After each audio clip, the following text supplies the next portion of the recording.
My name is Harriet. I'm 70 years old, and I've been carrying this family's poison in my bones for longer than I care to count.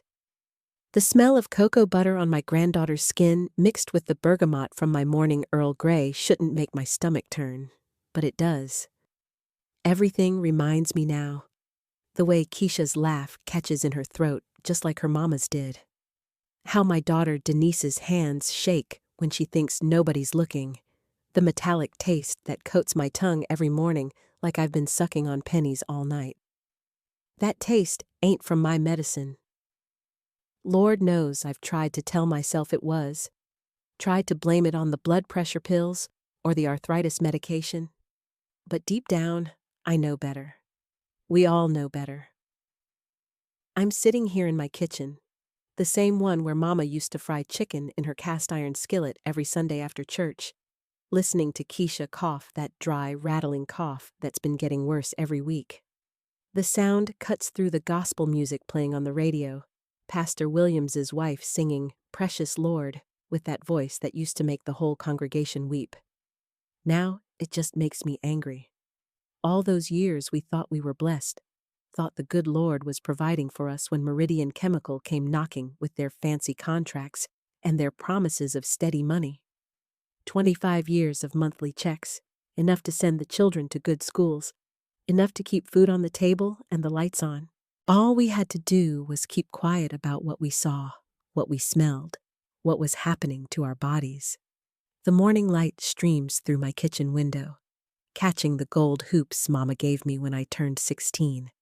The same ones I wore to her funeral 30 years ago when the cancer ate her up from the inside out. The same cancer that took my sister Ruth 2 years later. The same cancer that's probably growing in my chest right now, making each breath feel like I'm drowning in thick molasses. But we don't talk about that. We sign papers. Good Christian women don't break their word, even when that word is killing them. Keisha's 19 now, home from Clark, Atlanta for spring break, and she's been asking questions I can't answer. Smart girl, studying environmental science, wants to know why the creek behind our house runs orange sometimes, why the fish belly up every few months, why half the women in our family die before they see 60. She's got her grandmother's eyes, my eyes, but sharper, hungrier for truth. Yesterday she brought me a water sample in a mason jar, the same kind Mama used for her pickled peaches, and asked me to look at it real good. "Grandmama," she said, settling into the chair where her mama used to sit for breakfast before school. "This water's not right. It's got chemicals in it that shouldn't be there. Heavy metals, benzene compounds, things that cause—" "Hush now," I told her, but my voice came out weaker than I intended. The vinyl seat of her chair squeaked as she leaned forward, and I could smell the shea butter she'd worked through her natural coils that morning, same way I taught her when she decided to stop straightening her hair freshman year. Some things are better left alone, baby girl. But Keisha's not one to hush. Never has been. She's got that fire in her that skips generations. I had it once, before Meridian Chemical's lawyers and their blood money taught me to swallow it down. She pulled out a folder thick with papers, spread them across my kitchen table, like she was laying out a hand of spades at the church social. Maps, test results, medical records. Things that made my heart pound so hard I could hear it over the gospel choir on the radio. "Grandmama, I've been doing research. Our zip code has cancer rates 3 times higher than the rest of the county. Birth defects, respiratory illness, all centered around families who live within 2 miles of the old chemical plant." Her finger traced the boundaries on the map, and I watched her nail, painted the deep purple she knows I love, circle our house, the Johnson place next door, the Williams family up the street. All the families who got those monthly checks, all the families who buried their questions along with their loved ones. The cast-iron skillet on my stove still holds the grease from this morning's eggs, and I can see my reflection in its black surface, distorted and wavering. 70 years old, and I look every day of it now.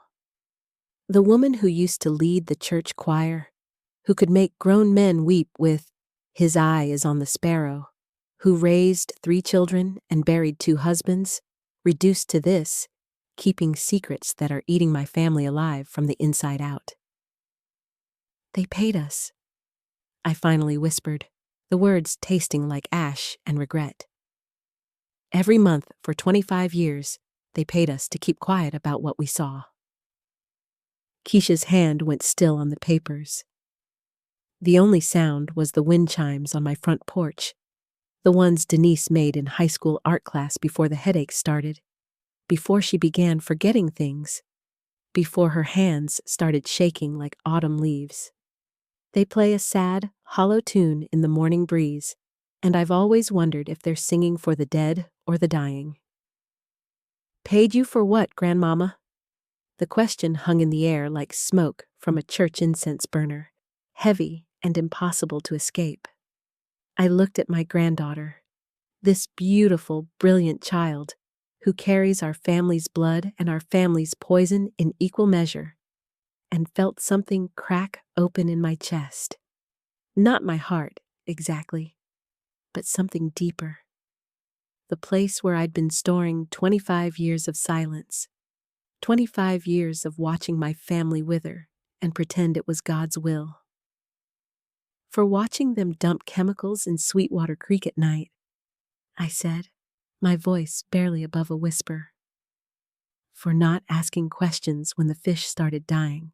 For not saying anything when your mama started getting sick, when your Aunt Ruth's hair fell out, when half the women in this neighborhood started burying their children too young." The words came faster now, like water breaking through a dam. "They gave us money to be quiet, and we took it because we needed it, because we trusted them when they said it was safe, because we were good Christian women who didn't make trouble." Keisha's eyes filled with tears, but her jaw set in that stubborn way that reminded me of myself at her age. "Grandmama, we have to do something. We have to tell people. This is murder." The word hit me like a slap. Murder. Not the gentle kind of dying we tell ourselves about in church, not called home to glory or God's plan. Murder. Slow and patient and profitable, but murder all the same. I stood up from my chair, my joints protesting, and walked to the window that looks out over what used to be Sweetwater Creek. The water runs clearer now. Meridian Chemical moved their operations to Mexico 5 years ago. But the damage is done. It's in the soil, in the groundwater, in our bones. In Keisha's bones, though she doesn't know it yet. The taste of copper filled my mouth again, and I swallowed it down like communion wine, sweet and wrong. "Baby girl," I said, watching a red bird land on the fence post where my roses used to bloom before they started withering, no matter how much I tended them. Sometimes doing something means losing everything you got left. But even as I said it, I knew it wasn't true anymore. We'd already lost everything that mattered. The only question now was whether we'd keep losing it in silence. The sound of Keisha's folder snapping shut cut through the morning air like the crack of Sister Williams's wooden spoon against her grandbaby's knuckles during Sunday service. My granddaughter's face had gone hard, all the softness of childhood burned away by the truth I'd just laid at her feet like an offering plate full of blood money. "We're going to see Mama Ruth," she announced, standing so fast her chair scraped against my worn linoleum. "She was there, wasn't she, when they made the deal?" My stomach dropped like a stone into deep water. Ruth, my sister-in-law, my late husband's baby sister, had been the one with the business sense, the one who'd negotiated with those men in their expensive suits. She'd been sharp as a tack then, could add figures in her head faster than most folks could work a calculator. But that was before the forgetting started, before her mind began slipping away like sand through fingers. "Baby, your Aunt Ruth ain't—" I started, but Keisha was already moving, gathering up her papers with quick, angry motions that made the gold bangles on her wrist chime like church bells calling folks to judgment. She has good days and bad days, I know that. But today might be good, and if it is, she needs to know what we found. Keisha's voice carried that particular tone women in our family get when they've made up their minds. The same tone my mama used when she decided to march with the other church ladies for better school funding. The same tone I'd used when I told my first husband he could take his gambling habit and his wandering eyes straight to hell. I felt the weight of my mother's gold hoops pulling at my earlobes as I shook my head. Child, Ruth's been in that memory care place for 3 years now. Some days she don't even remember my name. Then we'll remind her. Keisha's chin tilted up in defiance, and I saw myself at 22, pregnant with her mama, and ready to fight the world with nothing but righteous anger and a heart full of hope. We'll remind her who she is, who we are, and what they did to us. The morning sun, streaming through my kitchen window, caught the African print head wrap Keisha had tied around her natural hair. The colors, deep purple, gold, and green, making her dark skin glow like she was lit from within. She looked so much like her mama at that age, before the sickness started eating Denise from the inside out, before my beautiful daughter forgot how to hold a conversation or remember where she put her keys. All right, I heard myself saying, though every bone in my body wanted to crawl back into bed and pull my grandmother's wedding quilt over my head. But we do this gentle-like. Ruth gets agitated easy these days, and if we upset her too much, they won't let us back for a month. Keisha nodded, but I could see the impatience burning in her eyes like hot coals. She wanted justice, wanted it now, wanted it served up neat and clean like Sunday dinner after church. But justice for folks like us, Black women with more heart than money, more truth than power. That kind of justice comes slow if it comes at all. 20 minutes later, we were walking through the sliding glass doors of Sunset Manor, the smell of industrial disinfectant mixed with that peculiar odor of old age and resignation hitting us like a wall. The lobby tried to be cheerful with its silk flowers and pastel paintings of generic landscapes, but underneath all that artificial brightness was the unmistakable scent of dreams deferred and lives running out like water from a cracked pitcher. Mrs. Harriet, the receptionist, a young white girl with blonde hair teased high as heaven and a smile sweet as corn syrup, waved us over to the front desk. Ruth's having a real good morning. She's been asking for you, kept saying, "Where's my Harriet? She's supposed to come see about me today." My heart clenched like a fist. Ruth had been beautiful once. Not pretty, but beautiful in that bone-deep way that makes men write poetry and women feel inadequate. She'd had skin smooth as river stones and a laugh that could fill up a room and leave folks wanting more. Now she was 73 and fading, her memories scattered like seeds in rocky soil, most of them never taking root long enough to bloom. We found her in the sunroom, sitting in a wheelchair by the big windows that looked out over a garden where nothing seemed to grow right. The roses were stunted, the grass patchy, and even the hardy marigolds looked sickly and pale. Ruth was wearing a pink housecoat that had seen better days, her once proud hair now thin and gray, braided into 2 little plaits that made her look like a child playing dress-up in an old woman's body. "Harriet!" She turned toward us, and for a moment her eyes were clear, bright with recognition and something that might have been joy. "And Keisha, baby, look how pretty you are, child. Come here and let me see you proper." Keisha knelt beside the wheelchair, taking Ruth's hands in hers. I watched my granddaughter's face soften, watched her swallow back whatever urgency had been driving her, and felt a surge of pride. This girl knew how to love people where they were, not where she needed them to be. "Hey, Aunt Ruth," Keisha said, her voice gentle as Sunday morning rain. "You look beautiful today. I love what you did with your hair." Ruth's hands fluttered up to touch her thin braids, and she smiled with genuine pleasure. That sweet girl Vanessa did it for me this morning. She's got good hands, gentle hands, not like some of these others who yank and pull like they're trying to hurt you on purpose. I settled into the chair beside her, feeling the cheap plastic creak under my weight. The sunroom was warm, almost too warm, and I could smell the lavender lotion the staff used on all the residents, trying to cover up the scent of aging bodies and approaching death. But underneath that was something else. A chemical smell that reminded me of the creek after a heavy rain, when all the buried poison would rise to the surface and make the water run colors that had no business in nature. Ruth, honey, I started carefully. We wanted to talk to you about the old days, about when we lived on Maple Street before you moved to Florida with Jerome. Her face clouded over, confusion replacing the clarity that had been there moments before. Jerome? Who's Jerome? I don't know any Jerome. Keisha shot me a look, but I shook my head slightly. You couldn't force these conversations with Ruth. You had to let them flow like water, finding its own level, patient as a fisherman waiting for a bite.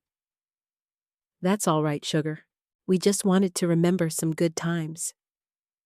I reached over and took her hand, feeling how thin her skin had gotten, how her wedding ring, the one from her third husband, the one who'd been kind to her, hung loose on her finger. Remember when we used to sit on my back porch and watch the sunset over the creek? How pretty that water used to be? Oh, yes. Ruth's face brightened again, and I could almost see her traveling back through the years, back to when our biggest worry was whether the church social would raise enough money for new hymnals. That creek was something else, wasn't it? Clear as glass, cold as winter morning. We used to take the children down there to catch minnows. That's right, I encouraged, feeling Keisha tense beside me. And do you remember when it started changing? When the water started looking different? Ruth frowned, her fingers working at the hem of her housecoat. Different how? Cloudy sometimes, and there was that smell. The smell, Ruth repeated, and suddenly her eyes sharpened, focused on something beyond the sunroom windows. Lord, yes, like eggs gone bad, or... She struggled for the words, her face scrunching up with effort. Like chemicals, Keisha said softly. Chemicals. Ruth's voice rose, and a few of the other residents turned to look at us. That's right, baby girl. Chemicals. They said it was safe, but it wasn't, was it?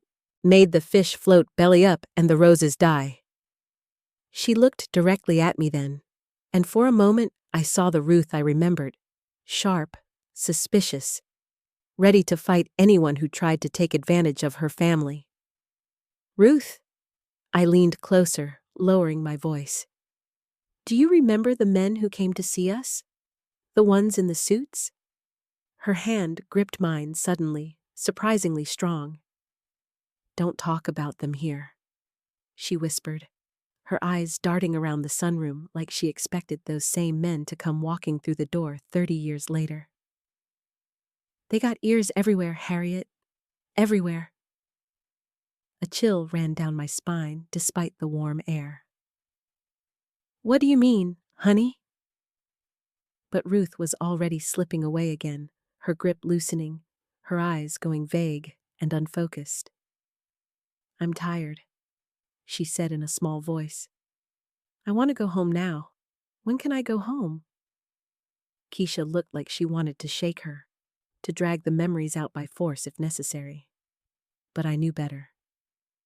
The mind protects itself sometimes, builds walls around the things too painful to remember. Maybe Ruth's forgetting was a mercy. Maybe it was the only peace she'd found in 30 years. Soon, sugar, I told her, though we both knew it was a lie. Soon.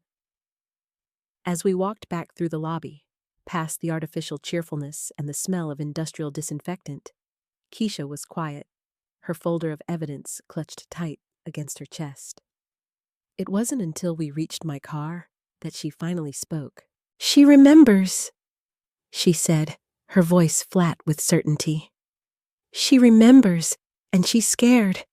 Even with her mind going, she's still scared of them." I started the engine, feeling the familiar vibration of my old Buick come to life. The radio crackled to life too, catching the tail end of a gospel song, something about walking through the valley of the shadow of death. How fitting. "Baby girl," I said, pulling out of the parking lot and onto the street that would take us back to my house, back to the kitchen where this all started. Being scared and being wrong are two different things. Your Aunt Ruth might be forgetting a lot. But fear? Fear's got a long memory. Keisha was quiet for a moment, watching the familiar streets of our neighborhood roll past. Houses where we'd grown up, where we'd buried our dead, where we'd raised our children and watched them sicken and die too young. Every front porch held a story, every backyard a secret, every family a catalog of losses they'd learned to call God's will. "What are we going to do?" she asked finally. I felt the weight of that question settle on my shoulders like my grandmother's old shawl, heavy and warm and impossible to shrug off. What were we going to do? Two black women, one old and tired, one young and angry, up against a corporation that had bought our silence with blood money and buried our questions under 25 years of monthly checks. "I don't rightly know, baby girl," I admitted, turning onto Maple Street where the old chemical plant used to be, where the empty lot now sat like a missing tooth in the neighborhood's smile. "But I know we can't do nothing. Not anymore." The taste of copper was back in my mouth, stronger now, mixed with something that might have been determination or might have been desperation. Either way, it tasted like the beginning of something that couldn't be stopped, like a storm building on the horizon, dark and necessary and long overdue. The drive home took us past the old Meridian chemical plant, or what used to be the plant before they tore it down and left nothing but a chain-link fence around 20 acres of nothing. The empty lot stretched out like a scar on the neighborhood's face, weeds poking through cracked concrete, a few rusted pipes sticking up like broken bones. They'd planted some grass seed last spring, trying to make it look respectable, but nothing took root proper. Even the dandelion struggled. "Stop the car," Keisha said suddenly. I pulled over, the Buick's tires crunching on gravel and broken glass. "What you thinking, baby girl?" She was already getting out, that folder of evidence tucked under her arm like armor. "I want to see it. Really see it." We walked to the fence together, our footsteps echoing off the empty street. This used to be the heart of our neighborhood. 3 shifts of workers coming and going, the smell of whatever they were cooking up in those big tanks drifting over our houses like a blanket we couldn't shake off. Mama used to complain about the laundry, how everything came off the line smelling like sulfur and sadness. Keisha wrapped her fingers around the chain link, pressing her face close to the metal. "All those years," she whispered. "All those years they were poisoning us, and we helped them do it." "We didn't know," I said, but even as the words left my mouth, they tasted like lies. We'd known something. Maybe not the whole truth, but something. The way the tomatoes in Mama's garden started growing strange, the way Mrs. Patterson's roses turned brown at the edges, the way babies started being born too small, too quiet, too still.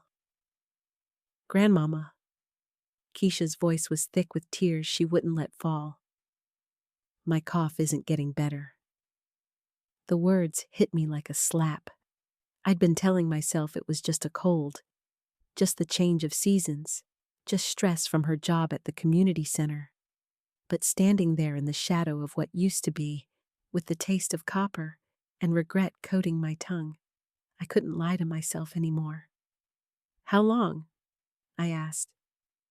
"3 months. Started right after I moved back to help take care of you." She laughed, but there was no humor in it. "Funny how coming home to help family might be what kills me." I reached through the fence and pulled her close, feeling how thin she'd gotten, how her shoulders shook with each cough that tried to break free. My granddaughter, my bright, beautiful girl who'd graduated college and worked with kids and believed in making the world better. She was disappearing right in front of me, one breath at a time. "We're going to fight this," I said into her hair, breathing in the scent of coconut oil and determination. "I don't care how old I am or how much money they got. We're going to make this right." But even as I said it, I felt the weight of what we were up against. Meridian Chemical wasn't just some local company you could shame into doing right at a town hall meeting. They had lawyers and politicians and enough money to bury problems deeper than any grave. They'd been burying our problems for 25 years, sending those checks like clockwork, keeping us quiet with just enough money to make speaking up feel like betrayal. We walked back to the car in silence, both of us lost in our own thoughts. The afternoon sun was starting to slant low, casting long shadows across the empty lot, and I found myself thinking about all the people who used to work there. Men and women from our neighborhood, walking through those gates every morning with their lunch pails and their hope for steady work. How many of them were sick now? How many were dead? "I need to make some calls," Keisha said as we pulled into my driveway. "There's got to be other families, other people who took the money and stayed quiet." I nodded, but my mind was already moving ahead to the bigger problem. "Baby girl, you know what happens to people who go up against companies like Meridian?" She looked at me across the front seat, her dark eyes serious in a way that made her look older than her 28 years. "What happens to people who don't?" Fair point. We spent the rest of the afternoon in my kitchen, spreading Keisha's research across Mama's old table, like we were planning a military campaign. And maybe we were. Birth certificates and death records, newspaper clippings about unexplained cancers, a list of everyone who'd received settlement money from Meridian over the years. The papers covered the table's scratched surface, hiding the coffee rings and the place where my daddy carved his initials back in 1952. "Look at this," Keisha said, pointing to a death certificate. "Mrs. Williams from down on Oak Street. Died of lung cancer in 2018. Never smoked a day in her life." I remembered Mrs. Williams. Used to make the best peach cobbler for the church social. Her husband worked at the plant for 15 years before they shut it down. "She got the settlement money too," I said. I remember her talking about finally being able to fix her roof. "And here?" Keisha flipped through more papers. "Mr. Thompson, Mrs. Jackson, the whole Henderson family. All dead within the last 10 years, all from cancers or respiratory problems." The list kept growing, names and dates and causes of death that read like a casualty report from a war nobody wanted to acknowledge. People I'd known my whole life. People who'd sat next to me in church and borrowed sugar and helped raise each other's children. All gone, all quiet, all bought off with checks that came stamped with Meridian Chemical's corporate logo. "There's more," Keisha said, pulling out a folder I hadn't seen before. "I've been talking to people at the community center, asking around, real careful like. There's families who never got any settlement money, never signed any papers. They're sick too, but they can't prove it came from the plant because they don't have any documentation." I felt a familiar anger starting to build in my chest, hot and righteous, and 30 years overdue. "So they poisoned everybody, but only paid off some of us, the ones they thought might cause trouble." Looks like it. Keisha's voice was grim. And the families they didn't pay off? They're too poor to fight, too scared to speak up, too busy trying to survive to worry about proving where their cancer came from. The sun was setting now, painting my kitchen in shades of orange and gold that reminded me of better times. Times when this table was covered with Sunday dinner instead of evidence of corporate murder. Times when the worst thing I had to worry about was whether the church fundraiser would bring in enough money for new choir robes. I got up to put on some tea, needing something warm and familiar to wash the taste of fury from my mouth. The kettle was one of Mama's, heavy cast iron that heated slow but held the warmth forever. As I waited for it to whistle, I found myself staring out the window at my backyard, at the garden where I still tried to grow tomatoes every summer, despite the way they came up twisted and strange. Grandmama. Keisha's voice was soft behind me. I'm scared. I turned around to find her looking younger than she had all day, her folder of evidence forgotten on the table, her hands wrapped around her middle like she was trying to hold herself together. Scared of being sick? I asked. Scared of dying before we can fix this. Scared of what they'll do to us if we try. Scared that even if we win, it won't bring back all the people who are already gone. She looked up at me with tears finally spilling over. What if we're too late? I went to her then, pulled her up from the chair, and wrapped my arms around her the way I used to when she was little and had nightmares about monsters under the bed. Except now the monsters were real, and they wore suits and signed checks and had been living in our neighborhood for 25 years. Baby girl, I said, stroking her hair, breathing in the scent of her fear and her courage mixed together. We might be too late to save everybody. We might even be too late to save ourselves, but we're not too late to make them pay for what they did, and we're not too late to stop them from doing it to somebody else.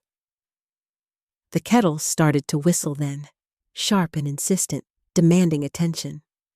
I let it sing for a moment, thinking about all the tea I'd made in this kitchen, all the conversations I'd had over cups of Earl Grey and sweet comfort. This might be the most important conversation of them all. You know what your great-grandmother used to tell me? I said, finally moving to take the kettle off the heat. She used to say that sometimes the Lord puts you in a place where you got to choose between being comfortable and being right. And comfortable might keep you warm for a while, but right keeps you human. I poured the hot water over tea bags, orange pekoe, nothing fancy, and brought 2 cups to the table. The steam rose between us like incense, carrying the bittersweet smell of leaves and hope, and the kind of determination that gets passed down through generations of Black women who've learned to fight with whatever weapons they could find. So what do we do? Keisha asked, wrapping her hands around the warm cup. I looked at her across the table, at my granddaughter who was dying from the same poison that had been killing our family for decades, and felt something shift inside me. The fear was still there, and the anger, and the bone-deep weariness of being 70 years old and just now learning how badly I'd been betrayed. But underneath it all was something else, something that felt like my mama's gold hoops catching the light, something that sounded like gospel music rising from the back pews, something that tasted like righteousness mixed with sweet tea. First thing tomorrow morning, I said, we're going to the lawyer's office downtown, the one who advertises on the bus benches about fighting for the little guy. We're going to tell him everything, show him all your research, and see if there's any legal way to make Meridian pay for what they did. And if there's not? I smiled then, feeling more like myself than I had in years. Then we're going to make some noise, baby girl. We're going to stand up in church and tell everybody what we know. We're going to call the newspaper and the TV stations. We're going to make sure every family in this neighborhood knows they got a right to be angry, and they got a right to demand answers." Keisha nodded, her cough finally quiet for the moment, her eyes bright with something that might have been hope. "They're not going to like that." "No," I agreed, taking a sip of my tea and letting the warmth spread through me like liquid courage. "They surely are not, but you know what? I'm 70 years old, and I've been keeping their secrets for 25 years. I'm tired of being quiet. I'm tired of being grateful for hush money while my family dies around me. And I'm damn sure tired of watching my granddaughter cough herself to death because some corporate executive decided our lives were worth less than their profits." The kitchen was full dark now, lit only by the overhead light that cast harsh shadows across our faces. But for the first time in months, maybe years, I felt like I could see clearly. The path ahead wasn't going to be easy, might not even lead where we wanted to go, but at least it was a path forward instead of the slow circle of silence and sickness we'd been walking for too long. "We're going to fight," I said again, and this time it sounded like a promise instead of a hope. "And we're going to win, even if winning just means making sure everybody knows the truth." Keisha reached across the table and took my hand, her fingers warm and steady, despite everything. "Thank you, Grandmama." "For what, sugar?" "For finally choosing right over comfortable." I squeezed her hand and felt the gold hoops in my ears catch the light, felt Mama's presence in the kitchen like a blessing and a battle cry all at once. Tomorrow, we'd start the fight that should have started 25 years ago. Tonight, we'd sit in this kitchen where 4 generations of women had made hard decisions and drink our tea and plan our war. The next morning came too early and too bright, autumn sun slicing through my bedroom curtains like it was trying to remind me that yesterday's revelations weren't just some nightmare I could sleep off. The taste of copper pennies still coated my tongue, not metallic, just that dull, familiar poison that had been my breakfast companion for longer than I cared to admit.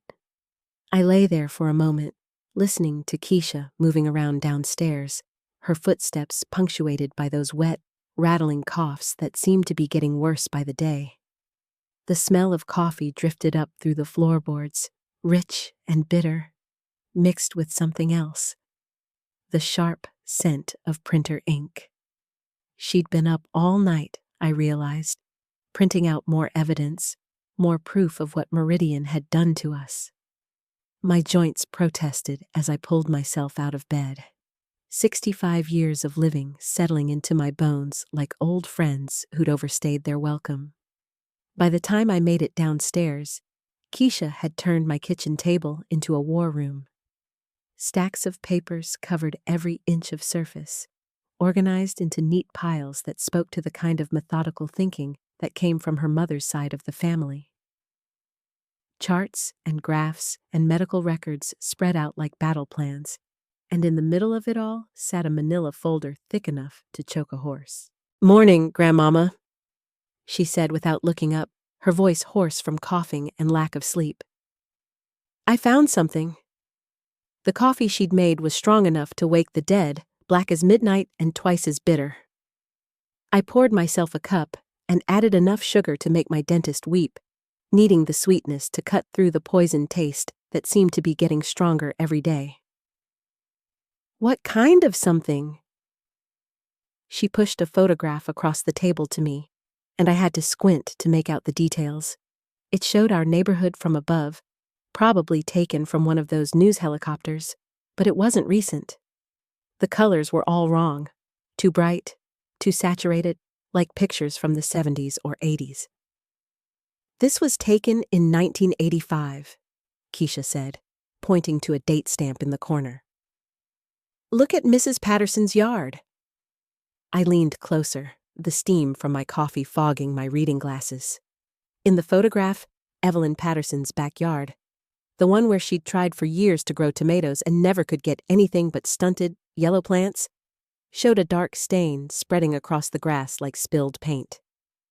It stretched from her property line all the way to the Hendersons' fence, a shadow that didn't belong in any natural garden. "Chemical runoff," I whispered, the words tasting like ash in my mouth. "Gets worse." Keisha flipped to another photograph, this one showing the whole block. Dark patches dotted nearly every yard like poxmarks, concentrated heaviest around the houses closest to where the plant used to stand. This is why Mama's roses never bloomed right, why Mr. Johnson's grass always looked burned, why everybody on this street seemed to get sick at the same time. I set my coffee down with shaking hands, the ceramic mug clicking against the wooden table like teeth chattering. All those years of wondering why our neighborhood seemed cursed, why cancer moved through our families like a house guest who never knew when to leave. All those years of accepting that poor black folks just had bad luck with their health, that living on the wrong side of town meant living with whatever came your way. "There's more," Keisha said, her voice dropping to a whisper like she was afraid somebody might be listening. "I called Aunt Denise last night. My sister Denise lived 3 states away, had moved to Atlanta back in 1995 when her husband got transferred. I hadn't talked to her in months, maybe longer. You know how family gets when distance and time start stretching the connections thin." "What did she say?" Keisha pulled out a yellow legal pad covered in her careful handwriting. "She said the Meridian people came to see her too, right after she moved, offered her a check to sign the same kind of papers you signed, said it was just to close out some loose ends from when she lived here." The room started to spin a little, and I gripped the edge of the table until my knuckles went ashy. "She didn't sign, did she?" "No. She said it didn't feel right, getting money for nothing. Told them she'd think about it and never called them back." Keisha's voice cracked on the last word. "Grandmama, she's been healthy all these years. No cancer, no breathing problems, no nothing. And her kids, my cousins, they're all fine too." The silence that followed felt heavy enough to crush the house. I stared at those photographs, at the evidence of poison soaking into the ground where my children had played, where I'd hung laundry and planted flowers and believed I was building something good for my family. The taste of copper was so strong now I thought I might throw up. But underneath it was something else, something that burned like hot sauce and felt like the kind of anger that could move mountains. "They knew," I said finally. "They knew it was the place making us sick, not just the chemical exposure. They knew if we stayed here, if we kept living on contaminated ground, we'd keep getting sicker. That's why they paid us. Not hush money, bait money, to keep us here where they could study us." Keisha nodded, tears starting to track down her cheeks, like lab rats. I thought about all the times over the years when Meridian had sent representatives to check on us. Always friendly, always concerned, asking about our health and our family, and whether we needed anything. I'd thought they were being generous, maybe even guilty about whatever had happened at the plant.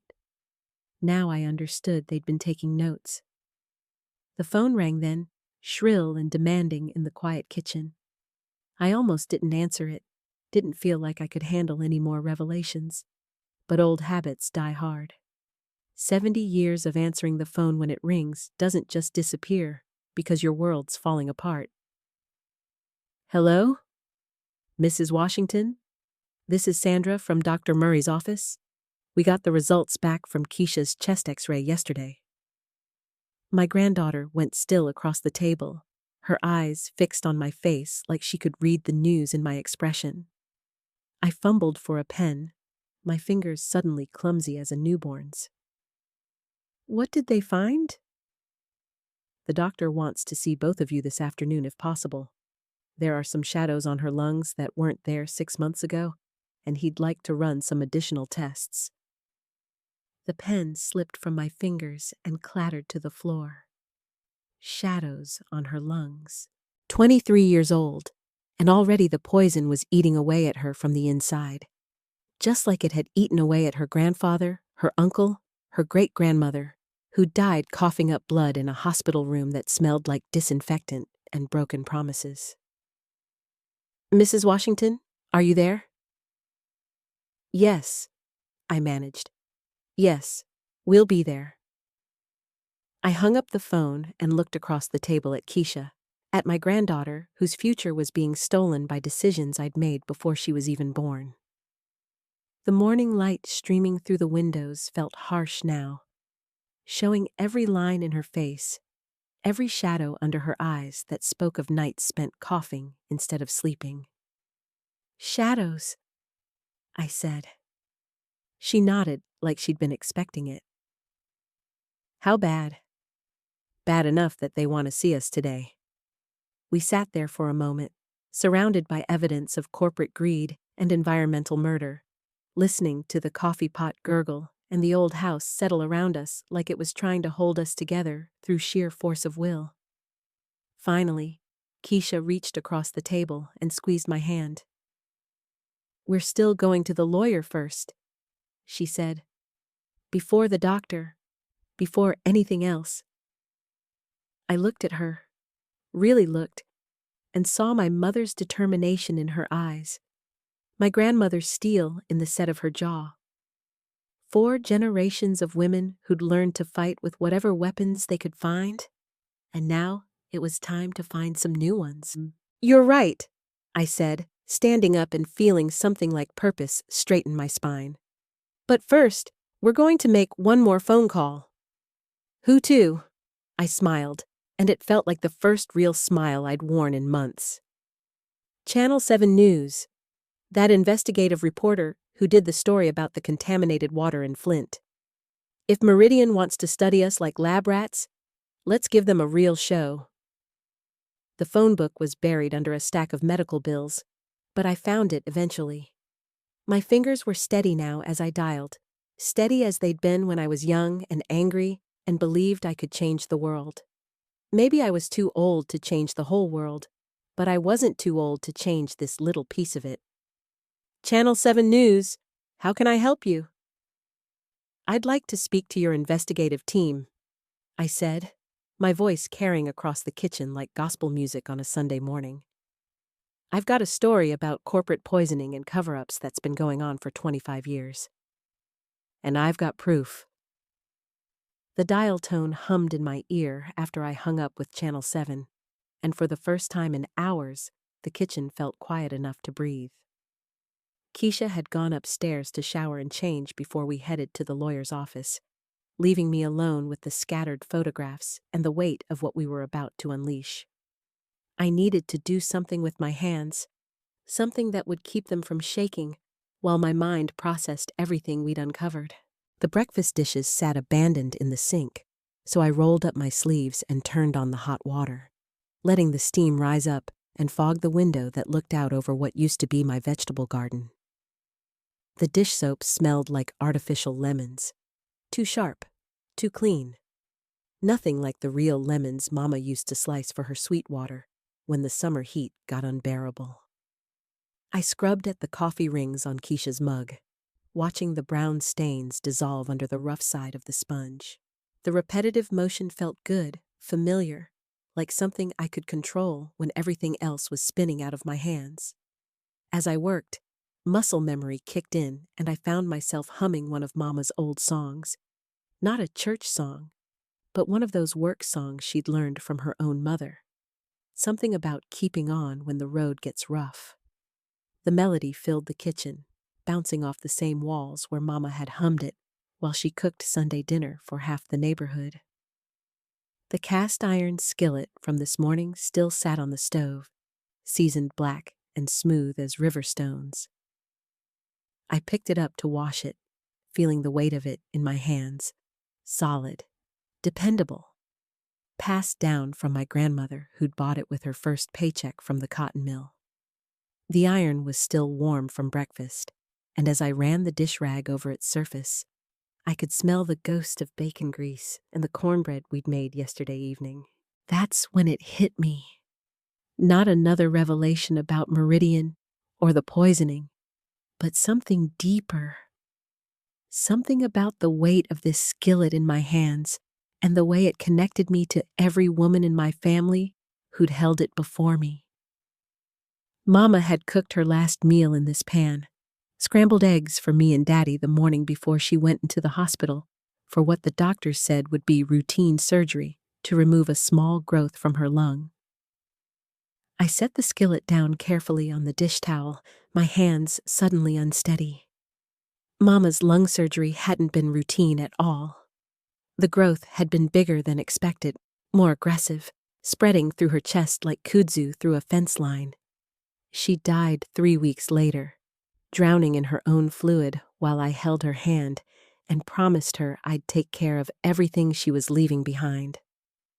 The smell of cornbread lingered in the kitchen air, mixing with the lemon dish soap and the faint scent of the jasmine candle Keisha had lit earlier. I closed my eyes and let myself remember the last batch of cornbread Mama had made. Golden brown, with crispy edges, served alongside her famous pinto beans with ham bone and a mess of turnip greens that she'd grown in the backyard garden that never quite thrived the way gardens should. Even then, even 30 years ago, that garden had struggled. The tomatoes came up stunted and pale. The collards grew tough and bitter no matter how much love Mama poured into the soil. The sweet corn never got taller than my waist, and the okra pods stayed small and woody. We'd blamed it on the clay soil, on too much shade from the old oak tree, on anything except the truth that was literally poisoning the ground beneath our feet. I opened my eyes and looked out the window again at the patch of earth where that garden used to be. Nothing grew there now except weeds and wild onions, and even they looked sickly and pale. How many meals had we eaten from that contaminated soil? How many Sunday dinners had we served to family and friends, seasoned with love and tainted with industrial chemicals we never knew existed? The water in the sink had grown cold while I'd been lost in memory. I pulled the plug and watched it drain, carrying away the soap bubbles and breakfast crumbs and leaving behind a faint ring of residue that I'd have to scrub later. Everything seemed to leave a residue these days. Every conversation, every revelation, every memory that surfaced like oil on water. I dried my hands on the dish towel that had belonged to Mama. Soft cotton printed with faded blue flowers that she'd bought at Woolworth's sometime in the 1980s. The fabric was thin now from decades of washing, but it still held the faint scent of the lavender sachets she used to keep in the linen closet. Lavender that she grew in little pots on the kitchen windowsill because it wouldn't survive in the backyard soil. Even the lavender had been trying to tell us something.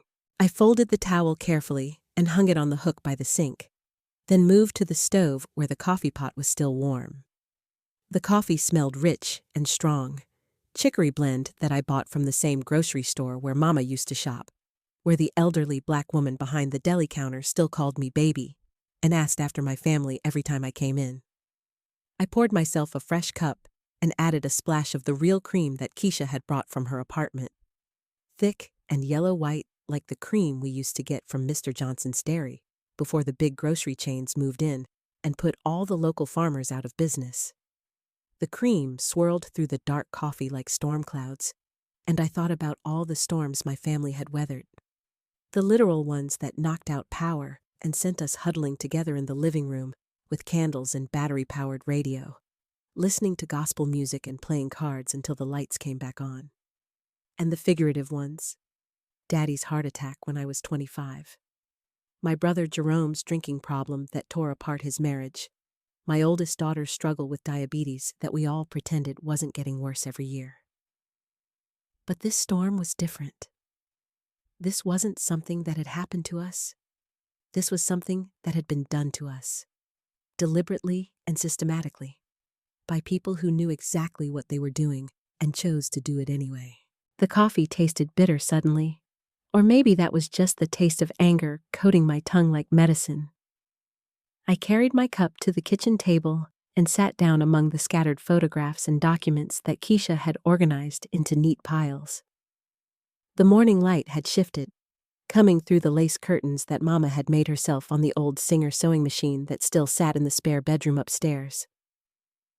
The light caught the gold in my wedding ring, the thin band that Robert had slipped on my finger 48 years ago in the sanctuary of Mount Olive Baptist Church.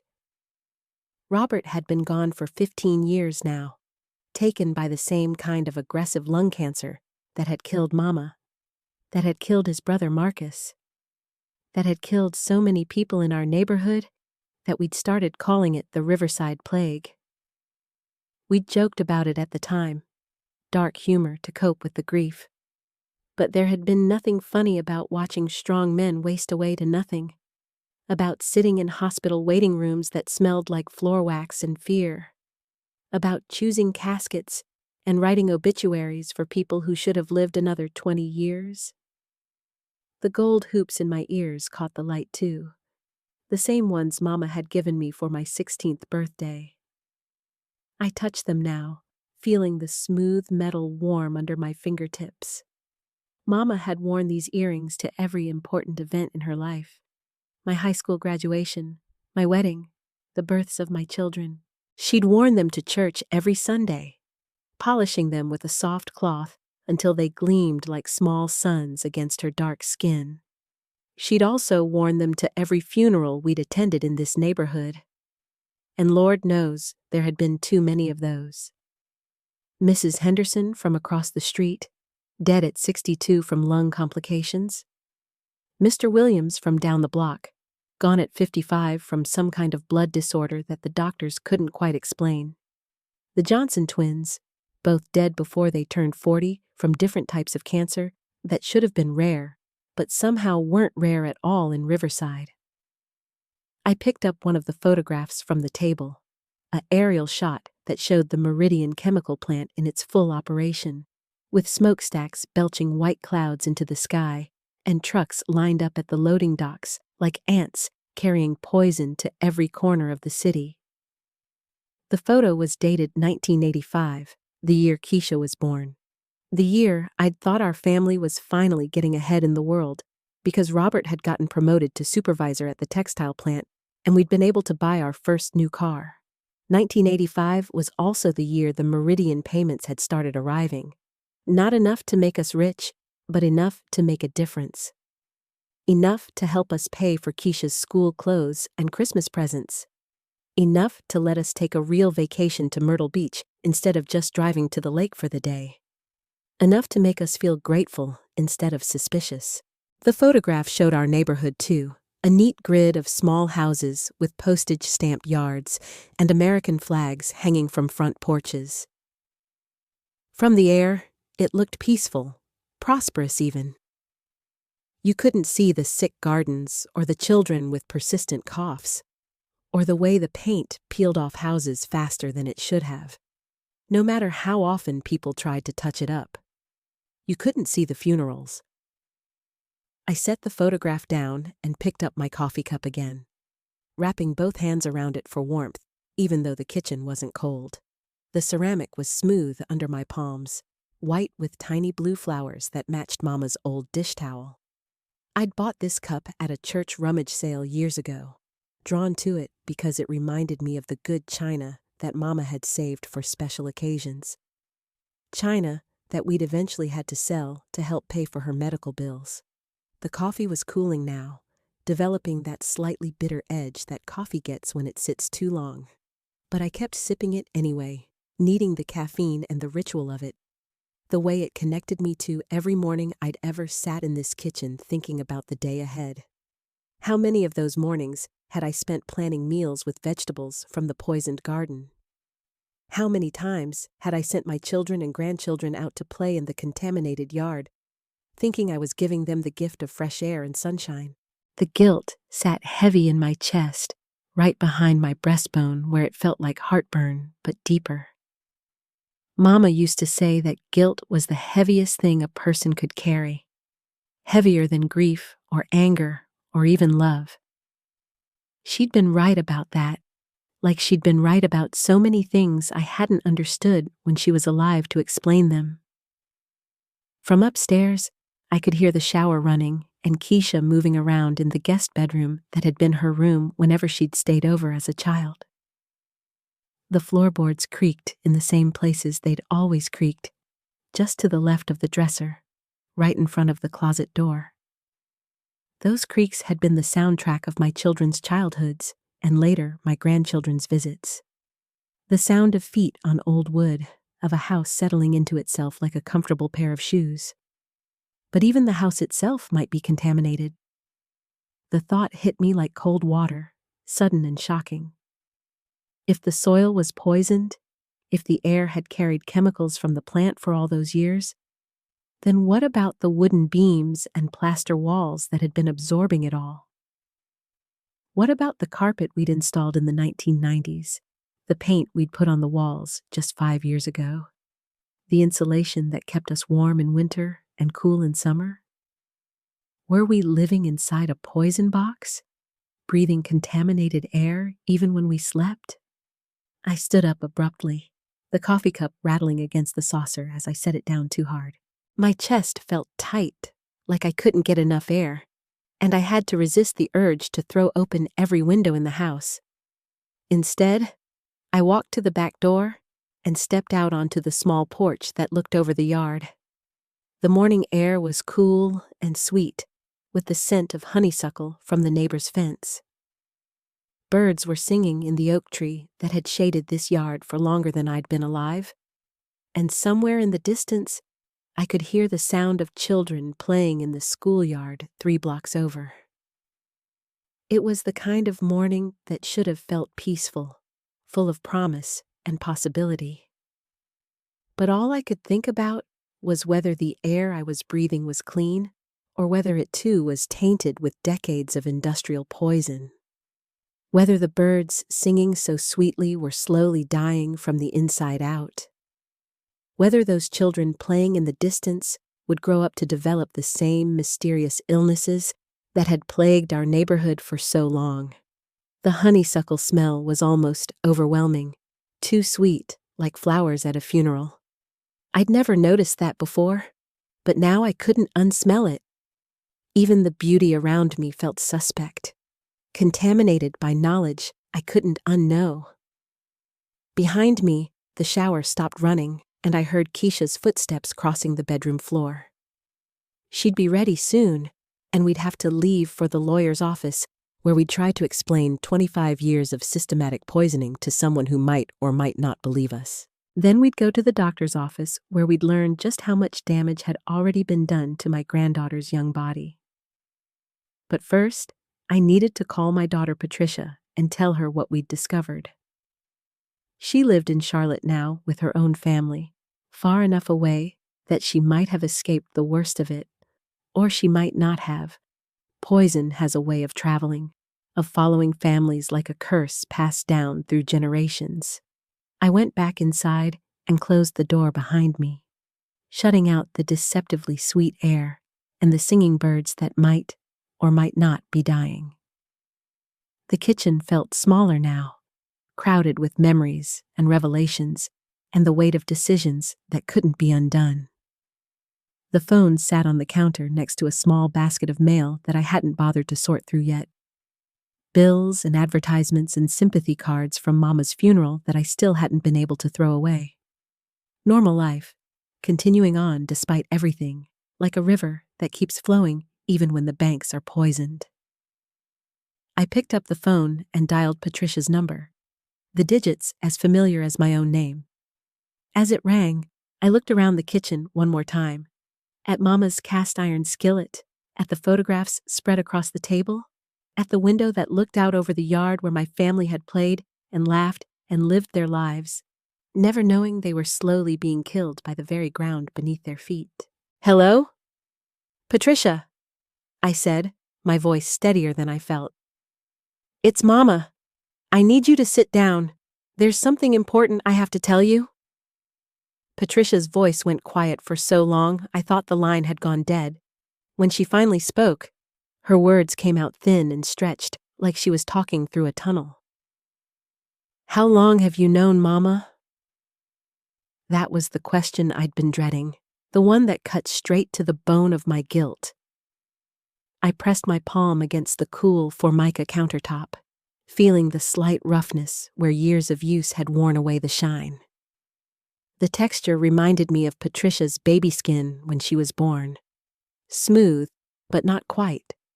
Perfect, but marked by the world she'd entered. I suspected something years ago, I said, watching steam rise from my coffee cup like ghosts. But knowing and proving are different things. And I was scared, baby. Scared of what it would mean for all of us. Scared or paid off? Her voice had an edge now, sharp as broken glass. Keisha told me about the money, Mama. 25 years of payments to keep quiet while we all got sick. The words hit me like a slap. I deserved them, but they still stung. Through the kitchen window, I could see Mrs. Washington next door hanging laundry on the line, her arthritic hands moving slowly but steadily. She'd been doing that same task in that same spot for 40 years, and now I wondered if even her clothesline was contaminated, if the wind that dried her sheets carried poison from soil to fabric to skin. It wasn't that simple, I said, though even as the words left my mouth, I knew how hollow they sounded. Your daddy had just lost his job at the plant. We had 3 children and a mortgage, and bills piling up like autumn leaves, when that lawyer came with papers and a check. You chose money over our health. I chose survival over uncertainty. There's a difference. But was there really? I'd been telling myself that story for 25 years, polishing it until it shone like fool's gold. The truth was uglier and more complicated. I'd chosen the devil I could see over the one I couldn't, chosen immediate relief over long-term consequences I couldn't fully imagine. Upstairs, Keisha's footsteps moved across the floor again, and I heard the creak of the old dresser drawer opening. She was probably looking for something to wear to the lawyer's office, something that would make her look older, more credible. At 19, she was already fighting battles I should have fought decades ago. Patricia, listen to me, I said, gripping the phone tighter. I need you to take your children to the doctor, all of them. Tell them about the exposure, about living here until you were 18. Get blood tests, lung function tests, everything. Oh, God. Her voice broke on the words. Marcus has been having headaches, and Jasmine's been getting these rashes that won't go away. I thought it might not be connected, I said quickly, though we both knew I was lying. But you need to know for sure. You need to protect them the way I should have protected you. The admission hung between us like smoke, thick and choking. I could hear Patricia crying now, soft sniffles that reminded me of when she was little and trying not to let me see her tears. She'd always been my proud one, my fighter, the child who would argue with the wind if she thought it was blowing the wrong direction. I have to tell David, she said finally, and I have to call work. Tell them I need time off for medical appointments. How do I even begin to explain this? You start with the truth, I said, though I was hardly one to give advice about honesty. You tell them your family was exposed to industrial chemicals for years without your knowledge, and now you need to assess the damage. Through the kitchen window, I watched a cardinal land on the bird feeder I'd hung from the oak tree last spring. Its red feathers were brilliant against the green leaves, so beautiful it made my chest ache. But even that beauty felt tainted now, marked by the knowledge that the seeds in the feeder might be contaminated, the tree's roots drinking from poisoned soil. Mama, Patricia said, her voice steadier now. What about Aunt Ruby's family and Cousin Michelle? They all lived in the neighborhood around the same time. The question opened up a chasm of responsibility I hadn't fully considered. Ruby lived just 6 blocks from the plant site, had raised 4 children in a house that backed up to the drainage ditch where runoff from the plant had flowed for decades. Michelle had lived with Ruby for 2 years in the mid-80s when she was going through her divorce, bringing her twin daughters with her. "I'll call them," I said, though the thought of making those phone calls felt like swallowing ground glass. "I'll call everyone I can think of. We need to map this thing, figure out how far it spread." "It's going to be like dropping a stone in still water," Patricia said. "The ripples are going to keep spreading until they touch everyone we know." She was right, and that terrified me more than anything. This wasn't just about my immediate family anymore. It was about an entire community that had been systematically poisoned while being paid to stay quiet about it. How many families had taken Meridian's money? How many had signed those confidentiality agreements, thinking they were protecting their children's futures while actually ensuring their children's suffering? "Keisha's meeting with a lawyer today," I said. "Someone who specializes in environmental cases. Maybe she can help us figure out how to reach out to other families, how to organize some kind of response. A class action lawsuit? Maybe. Or maybe just getting people the medical care they need. I don't know yet, baby. I'm learning as I go, same as you." The cardinal at the feeder flew away, startled by something I couldn't see. Its absence felt like an omen, though of what I couldn't say. Everything felt like an omen now, every cough, every headache, every moment of fatigue that might or might not be connected to decades of slow poisoning. "I have to go," Patricia said. "I need to call David's office, see if I can get an appointment today, and I need to research doctors, figure out what kind of tests we need." "Patricia," I said before she could hang up. "I'm sorry. I know that doesn't fix anything, but I need you to know." "I know, Mama. I know you thought you were protecting us. But sorry doesn't heal whatever damage was done to my children. Sorry doesn't give us back the years we could have been treating this instead of ignoring it." The line went dead, leaving me holding the phone like a lifeline to nowhere.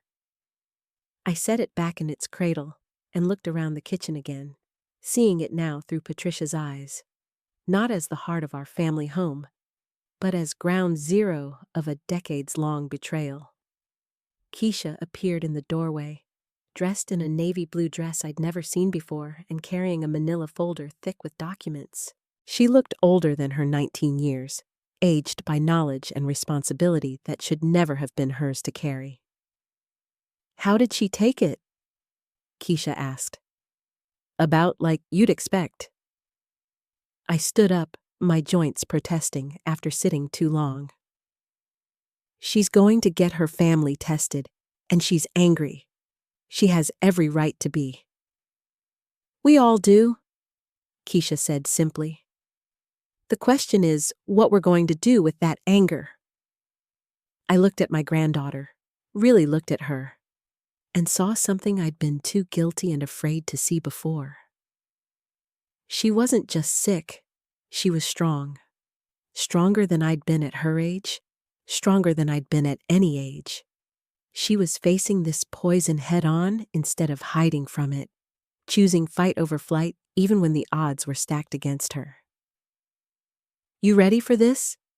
I asked, though I suspected she was more ready than I was. "I've been ready my whole life," she said.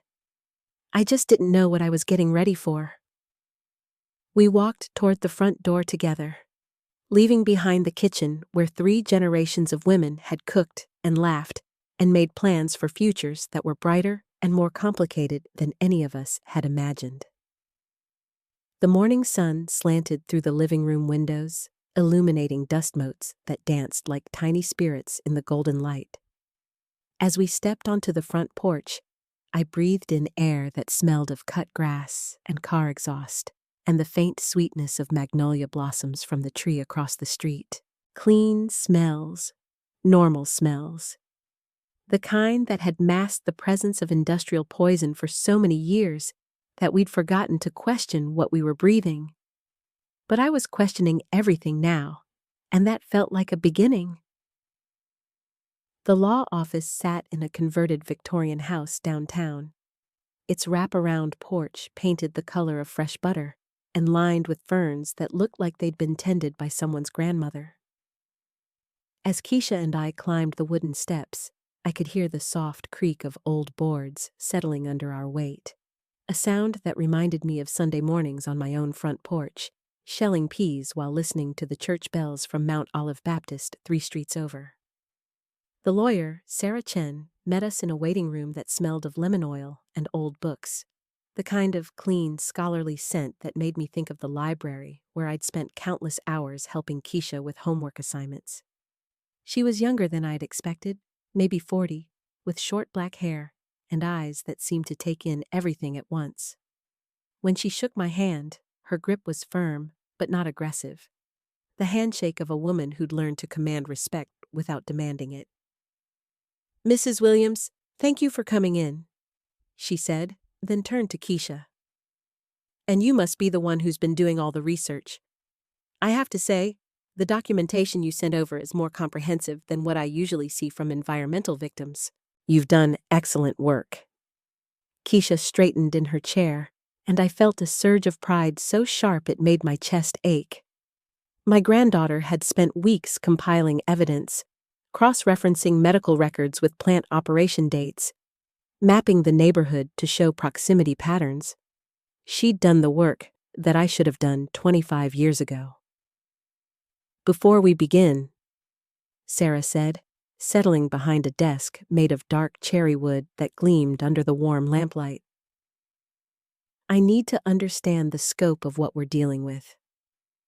You mentioned on the phone that there might be other families involved?" I pulled out a small notebook where I'd been keeping lists, the pages already worn soft from handling. "I've been calling people all week. So far, I found 8 families who took money from Meridian Chemical. 8 families who signed confidentiality agreements. And that's just the ones I could reach, the ones willing to admit it." The numbers felt heavier spoken aloud. Ruby Henderson had burst into tears when I called her, admitting she'd used Meridian's payments to send her youngest daughter to college. Michelle's voice had gone flat and cold when she told me about the tumors they'd removed from her twins when they turned 30. Mrs. Garrison from down the street had hung up on me twice before finally admitting that her late husband had taken payments for 15 years, right up until the cancer took him in 2019. "And the health impacts?" Sarah asked, making notes on a yellow legal pad. Keisha opened her manila folder and spread out a hand-drawn chart that looked like something between a family tree and a medical diagram. "I've been tracking patterns. Respiratory issues are the most common.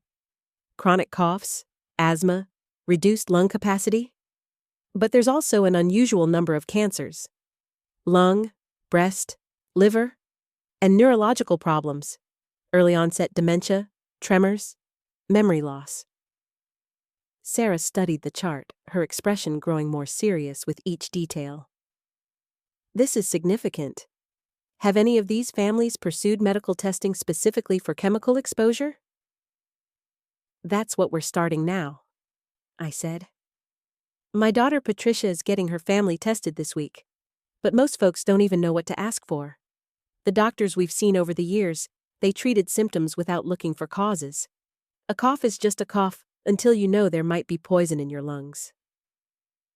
The lawyer leaned back in her chair, and I could hear the soft squeak of old leather as she considered our situation. Through the tall windows behind her desk, I could see the courthouse across the street, its red brick facade warm in the afternoon sun.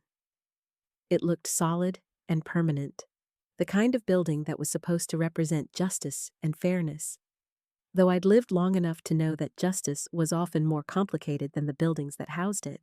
"Here's what I need you to understand," Sarah said finally. "What you're describing isn't just a case of environmental contamination. It's a systematic campaign of silence. Meridian Chemical didn't just pollute your neighborhood, they bought your community's complicity in their own poisoning. That makes this a conspiracy case as much as an environmental one." The word conspiracy hit me like a physical blow. I'd been thinking of myself as a victim, maybe even as a collaborator, but not as someone who'd been deliberately manipulated as part of a larger plan.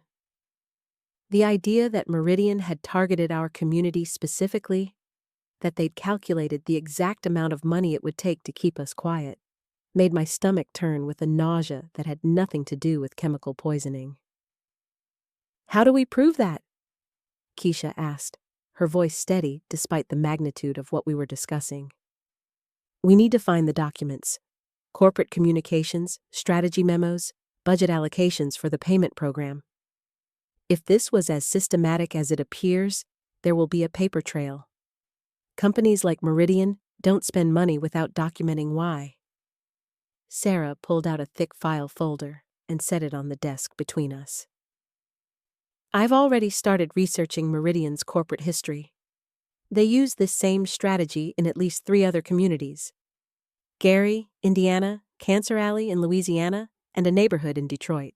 Small payments to select families, always with confidentiality clauses, always targeting communities with limited resources and political power." The pattern was so clear it made me dizzy. We weren't special or unusual. We were just another data point in Meridian's business model. Another community that could be bought and silenced. The personal betrayal I'd been carrying suddenly felt both smaller and larger. Smaller because it wasn't about my individual choices, larger because it was part of a system designed to exploit communities like ours. "What happened in those other places?" I asked, though I wasn't sure I wanted to know. "Mixed results. Gary got a settlement, but it took 12 years and most of the original plaintiffs didn't live to see it. Louisiana is still in litigation. Detroit—" She paused, shuffling through papers. "Detroit was different. The community organized early before Meridian could establish their payment program. They got a faster settlement and better medical monitoring." "So, organizing matters," Keisha said. "Organizing is everything. Individual lawsuits get tied up in court for years, picked apart by corporate lawyers who can afford to drag things out longer than most families can survive. But a unified community response? That gets attention. That gets results." I thought about the phone calls I'd been making, the careful conversations where neighbors admitted to taking money they'd never talked about, even with each other. We'd been isolated by our shame and our silence, each family carrying the burden alone instead of recognizing it as a shared experience. "The thing is," I said slowly, "I'm not sure how many people are going to want to come forward. Some of these families, they've been keeping this secret for decades. They've built their lives around pretending the money came from somewhere else, or that it was just a lucky break. Admitting the truth means admitting they were part of something that hurt their own children." Sarah nodded. "That's the genius of Meridian's approach. They didn't just buy silence, they bought complicity. Every family that took money became invested in maintaining the secret. It's psychological manipulation on a community scale." Keisha coughed, a deep, rattling sound that seemed to echo in the quiet office. She covered her mouth with a tissue, and when she pulled it away, I saw the faint pink stain that had become all too familiar. Sarah noticed it too, her expression softening with something that looked like maternal concern. "How are you feeling?" Sarah asked. "I know this process can be overwhelming, especially when you're dealing with health issues." "I'm tired," Keisha admitted. "More tired than I should be at 19. But I'm also angry, and anger is better fuel than fear." "Good," Sarah said. "You're going to need that anger, because what I'm about to propose isn't going to be easy." She pulled out a calendar and spread it across the desk. "I want to organize a community meeting. Not just the families who took money, but everyone in the affected area. We need to map the full extent of the contamination, identify everyone who might have been exposed, and start building a collective response." The idea of standing in front of our neighbors and admitting what I'd done, what we'd all done, made my mouth go dry as cotton. But looking at Keisha, Seeing the determination in her eyes despite the exhaustion that shadowed her face, I knew we didn't have a choice. "Where would we hold it?" I asked. "I was thinking Mount Olive Baptist," Keisha said. "Pastor Williams has been asking questions about why so many congregation members have been getting sick. She might be willing to host." The mention of Pastor Williams, no relation despite the shared name, brought a flood of sensory memories. The worn velvet of the church pews under my palms, the harmonized voices of the choir lifting "Precious Lord" until it seemed to touch the ceiling, the smell of coffee and pound cake from fellowship hour. Mount Olive had been the heart of our community for 60 years, the place where we celebrated and mourned and made decisions that mattered. "That could work," Sarah said. "A church setting might make people more comfortable, more willing to speak openly. And pastors have experience helping people work through guilt and shame." "When?" I asked, though part of me wanted to put this off forever. "Soon," Sarah said. "The longer we wait, the more time Meridian has to prepare their defense. And frankly, the more time your community has to talk themselves out of participating." Keisha looked at me across the desk, and I saw my own fear reflected in her eyes. But I also saw something else. Hope. Not the naive hope of someone who doesn't understand the odds, but the fierce hope of someone who's decided to fight, despite knowing she might lose. 2 weeks from Sunday," I said, "after the 11 o'clock service, when people are already gathered and in a community mindset." "I'll start making calls tonight," Keisha said, "and I'll talk to Pastor Williams tomorrow."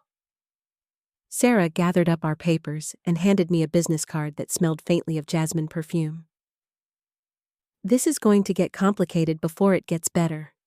Meridian will try to divide your community, convince people that speaking out will hurt them financially. They might even offer more money to key families, try to buy additional silence." "More money?" The possibility hadn't occurred to me.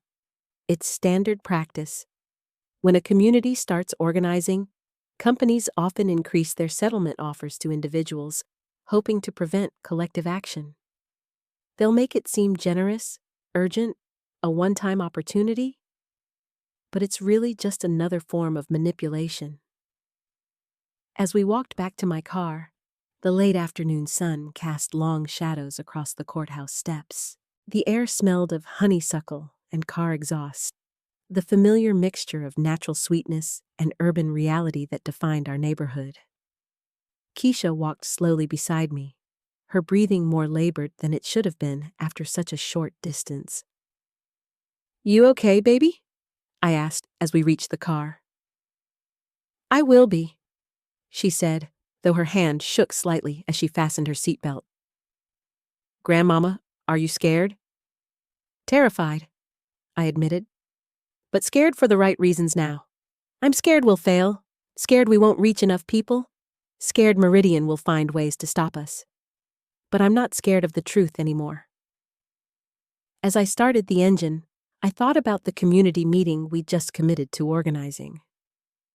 In 2 weeks, I'd stand in front of people I'd known for decades and admit to taking money while their families got sick. Some would forgive me, some wouldn't. Some would join our fight, others would choose to keep their secrets. But for the first time in 25 years, the choice would be theirs to make with full knowledge of what they were choosing between. And maybe, just maybe, that would be enough to start healing the damage that silence had done to all of us. The drive home took us past the empty lot where Meridian Chemical used to stand, past houses where families were just beginning to understand the true cost of their quiet prosperity. The setting sun painted everything in shades of gold and amber, beautiful and deceptive as the promises that had kept us silent for so long. But we weren't silent anymore. The phone calls started that very evening. I sat at Mama's old kitchen table with a list of names Keisha had written out in her careful script. the paper rough under my fingertips like the church bulletins we used to fold during long sermons. The first number belonged to Mrs. Geneva Thompson, who lived 3 houses down and had buried her husband 2 years ago from what the doctors called complications from respiratory failure. My hand trembled as I dialed, the plastic receiver slick with nervous sweat. When Geneva answered, her voice carried the same raspy quality I'd been hearing more and more in our neighborhood, the sound of air struggling through damaged lungs. "Geneva, it's Harriet Williams. I need to talk to you about something important. About Meridian Chemical and some things our families need to know." The silence stretched so long I thought the line had gone dead. Then, I wondered when somebody would finally say it out loud. Those words hit me like cold water. Geneva had known. Maybe not everything, but she'd suspected enough to be waiting for this conversation. How many others were carrying pieces of the same terrible knowledge? "Can you come by tomorrow evening? I'm having a few neighbors over to discuss what we're going to do about it." "I'll be there," Geneva said. "And Harriet, it's about time." The second call was to Dolores Martinez, whose daughter had moved away last year after her 3rd miscarriage. Dolores didn't say much, but I heard her sharp intake of breath when I mentioned Meridian, heard the way her voice tightened when she said she'd come. By the time I finished the list, my mouth felt raw from repeating the same careful words, and the smell of brewing coffee couldn't mask the bitter taste of 25 years of lies finally being spoken aloud. Keisha had fallen asleep on the living room couch, her breathing shallow and whistling slightly, a sound that made my chest tight with guilt and determination. The next evening, 7 women gathered in my living room. The space felt different with their presence, charged with the electricity of secrets about to be broken open. I'd set out Mama's good china, the cream-colored service with tiny pink roses that had survived the Depression and 3 generations of Sunday dinners. The coffee smelled rich and dark, mixing with the lavender oil Dolores always wore and the faint scent of cornbread I'd baked that afternoon. Geneva arrived first, moving slowly up my front steps with the deliberate care of someone whose bones ached constantly. She wore her church shoes, black patent leather that reflected the porch light, and carried herself with the dignity that had made her the unofficial spokesperson for our block during city council meetings about street repairs and neighborhood watch programs. "Harriet," she said as she settled into Mama's favorite armchair, the blue fabric worn soft from decades of use. "I've been keeping receipts." "Receipts?" "Every medical bill, every prescription, every doctor's visit for the past 15 years. Filed by date, cross-referenced by family member." She pulled a manila folder from her purse, thick with papers. "Started doing it after Thomas got sick. Something in my gut told me we might need proof someday." The folder made a soft thud when she set it on the coffee table, and I could see the careful handwriting on tabs marking different sections. Thomas, respiratory. Thomas, cardiac. Me, thyroid. Grandkids, asthma. Dolores arrived next, bringing with her the sharp scent of the menthol cigarettes she'd been trying to quit for years. She looked older than her 58 years, her dark hair streaked with premature gray that she'd stopped covering with dye. When she hugged me at the door, I felt how thin she'd gotten, her shoulder blades sharp under my palms. "I brought something too," she said, pulling out a small photo album. "Pictures of my garden from 1995 to 2005. You can see exactly when everything started dying." She flipped it open to show photographs that told a story without words. Lush tomato plants, heavy with fruit, gradually giving way to stunted, yellowing vines that produced nothing but withered attempts at growth. The progression was stark, undeniable, documented in Kodak prints that had faded slightly, but still showed the truth clearly enough. One by one, the others arrived. Mary Jackson from 2 blocks over, bringing a folder of veterinary records for pets that had died young. Teresa Williams, no relation, despite the shared name, carrying a notebook where she'd tracked the dates of every funeral in our neighborhood. Janet Brooks, whose twin boys had struggled with learning disabilities that doctors couldn't quite explain. Carla Washington, who'd worked as a nurse at the county hospital and had started noticing patterns in admission records. As each woman settled into my living room, the air grew thick with more than just their perfumes and the warmth of bodies in a small space. There was weight here, the accumulated pressure of years of questions that had never been asked aloud, suspicions that had been buried under daily life, and the need to believe that someone in authority was looking out for us. I stood in front of them, my hands clasped so tightly my knuckles ached, and told them everything. About the lawyer who'd come to my door in 1998, about the monthly payments that had allowed me to fix Mama's roof and help Patricia with her nursing school tuition, about the contract that had seemed like a blessing then and felt like a curse now. The hardest part was admitting that I'd known. Not everything, but enough. Enough to understand that the money was connected to sickness.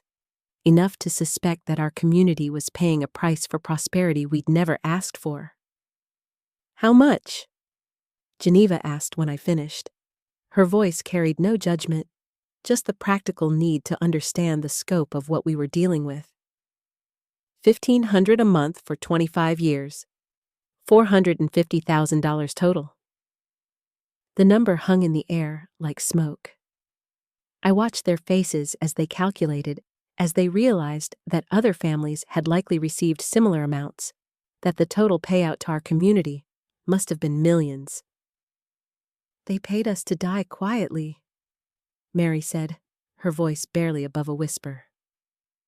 "No," Carla corrected, her nurse's training making her precise even in anger. "They paid us to let them kill us quietly. There's a difference." That distinction hit like a physical blow. I sank into the chair next to Geneva, my legs suddenly unable to support me. The room spun slightly, and I tasted copper. Not the metallic tang I'd grown accustomed to, but the sharp flavor of blood where I'd bitten my tongue. "What do we do now?" Janet asked. Her twin boys were in high school now, both struggling with attention problems that had required years of special education services. Looking at her, I realized she was asking not just about legal action, but about how to live with the knowledge of what had been done to her children. "We fight," Teresa said firmly. "My husband died thinking his cancer was just bad luck. My daughter moved to Atlanta because she couldn't breathe properly here. I won't let them keep doing this to other families." "But what if fighting means losing the money?" Dolores asked. "I'm not saying it's right, but that monthly check is the difference between keeping my house and losing it, if I stop taking their money and we don't win in court." The practical reality of her concern silenced us all. These payments hadn't just been bribes. They'd become lifelines for families living on fixed incomes, dealing with medical expenses that insurance didn't cover, trying to maintain homes in a neighborhood that city services had largely forgotten. "That's how they've kept us quiet for so long," Geneva said. "They made us dependent on the very money that was supposed to compensate us for what they stole from us in the first place." I looked around the room at these women, my neighbors, my friends, my community, and saw the same conflict playing out on each face. The desire for justice warring with the fear of financial ruin. The anger at being manipulated competing with the practical need to survive. "What if we could guarantee that no one loses their house or goes without medical care while we fight this?" I asked.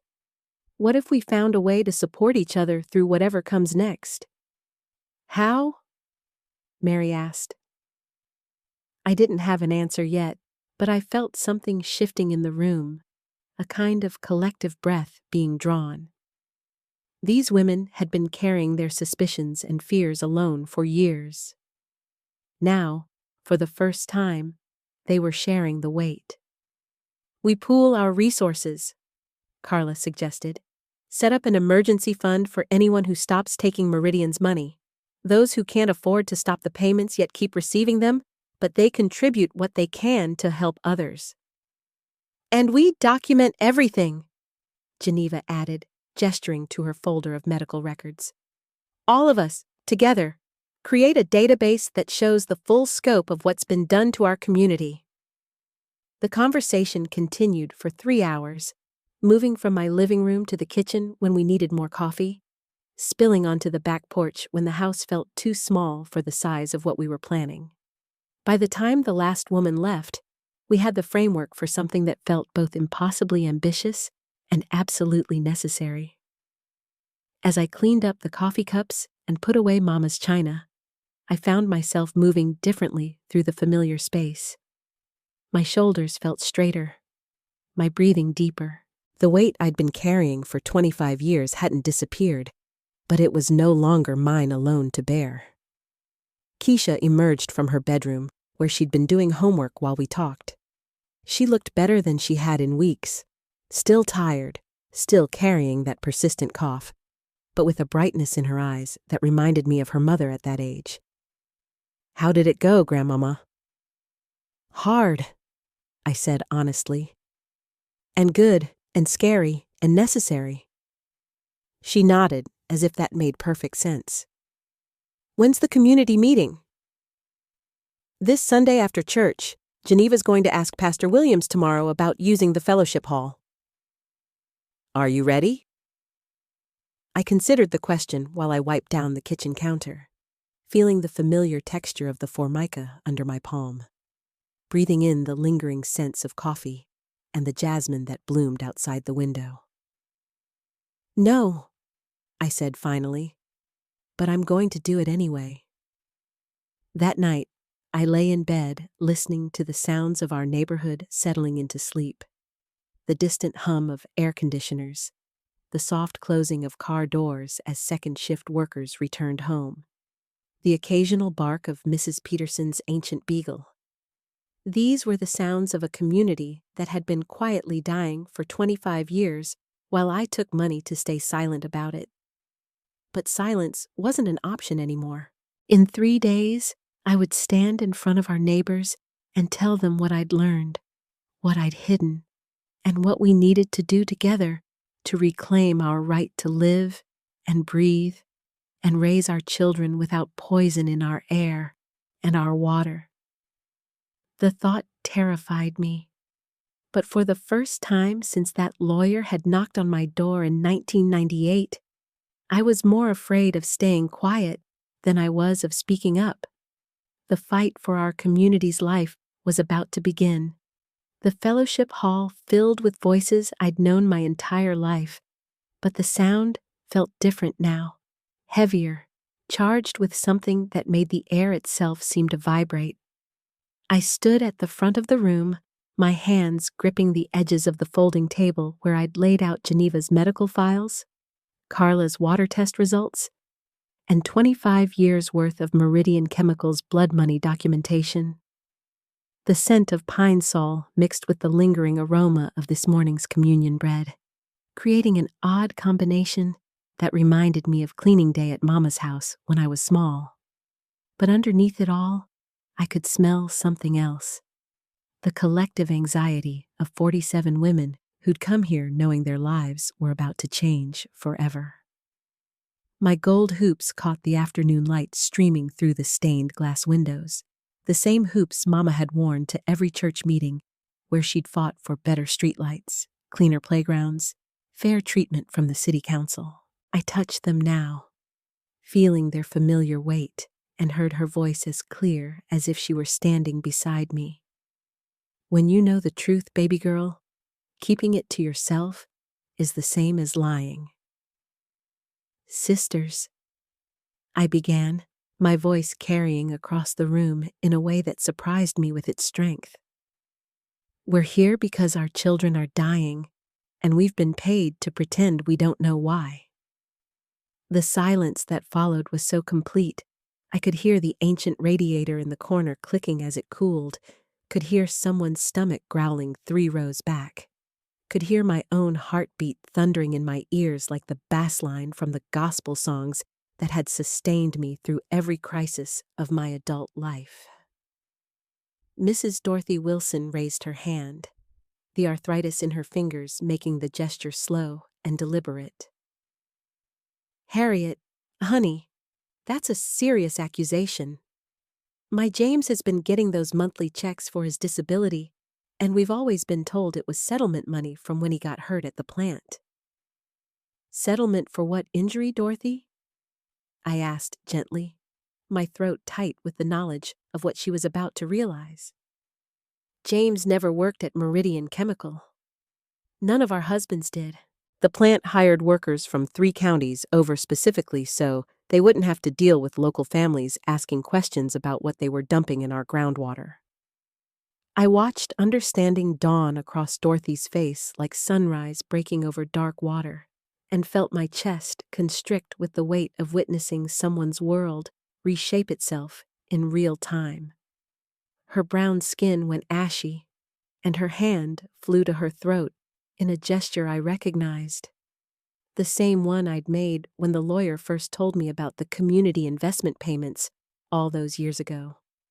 "But the letter said," Dorothy's voice cracked, "it said James qualified because of his proximity to industrial operations." "Proximity," Geneva repeated from her seat in the 3rd row, the word bitter as burnt coffee on her tongue. "They paid us for being close enough to breathe their poison." The room erupted then, voices rising and overlapping like a symphony of realization and rage. I heard Sister Jackson demanding to know how long I'd known.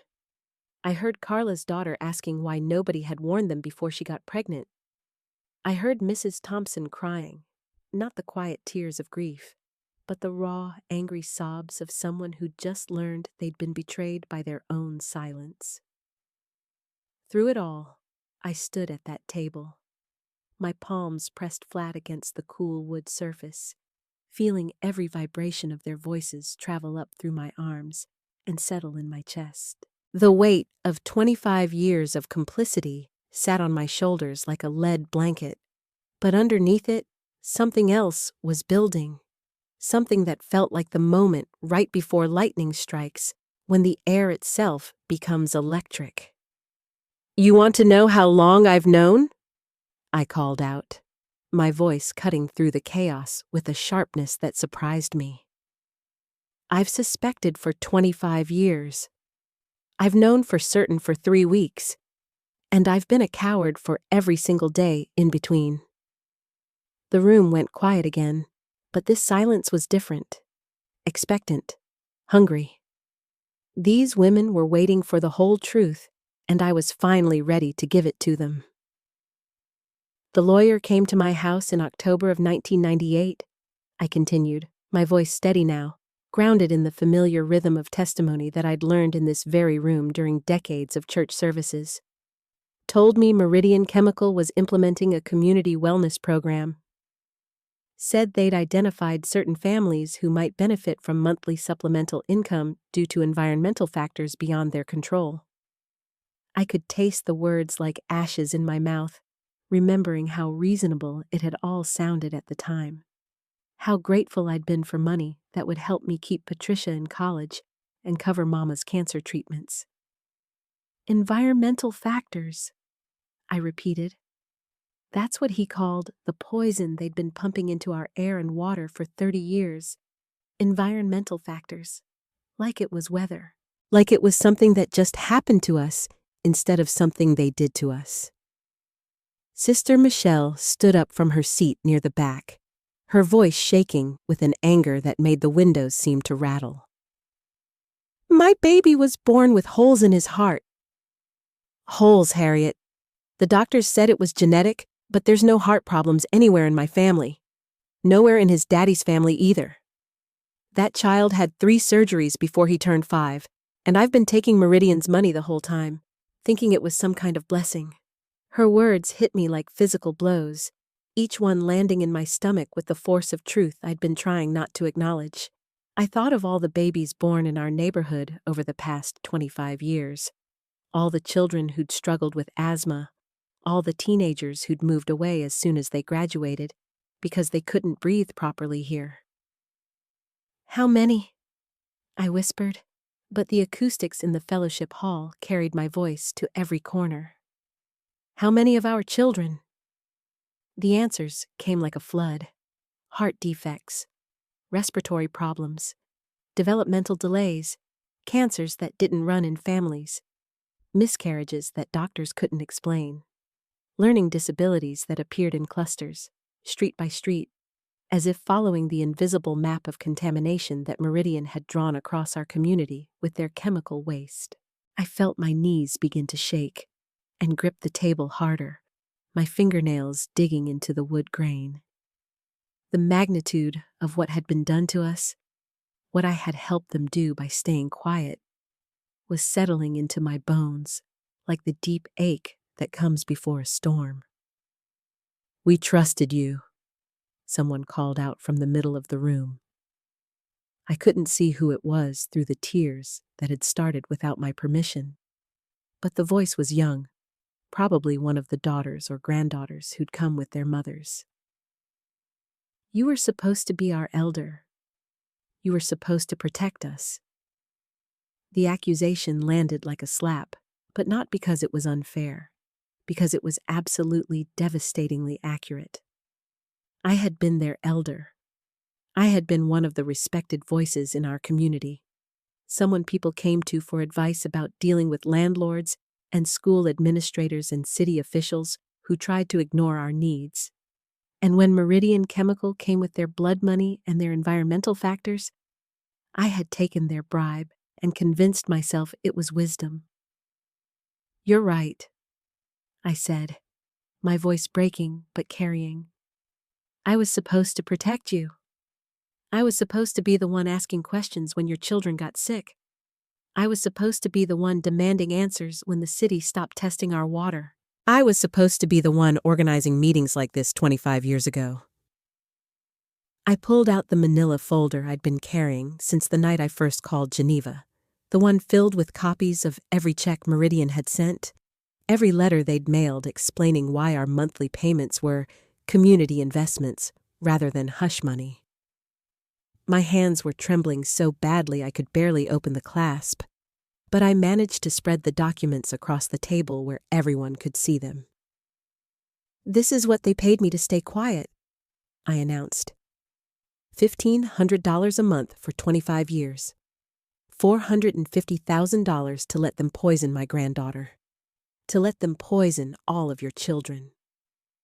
The numbers hung in the air like smoke, visible and choking. I heard gasps, heard someone whisper, "Jesus," heard the sound of chairs scraping as women leaned forward to get a better look at the evidence of their betrayal. "But that's not the worst part," I continued, my voice growing stronger as I moved deeper into confession. "The worst part is that I knew. Deep down, underneath all the rationalizations and excuses, I knew what that money was for. And I took it anyway, because I was scared. Scared of being poor. Scared of losing Mama's house. Scared of not being able to help Patricia with school. Scared of fighting a battle I didn't think I could win."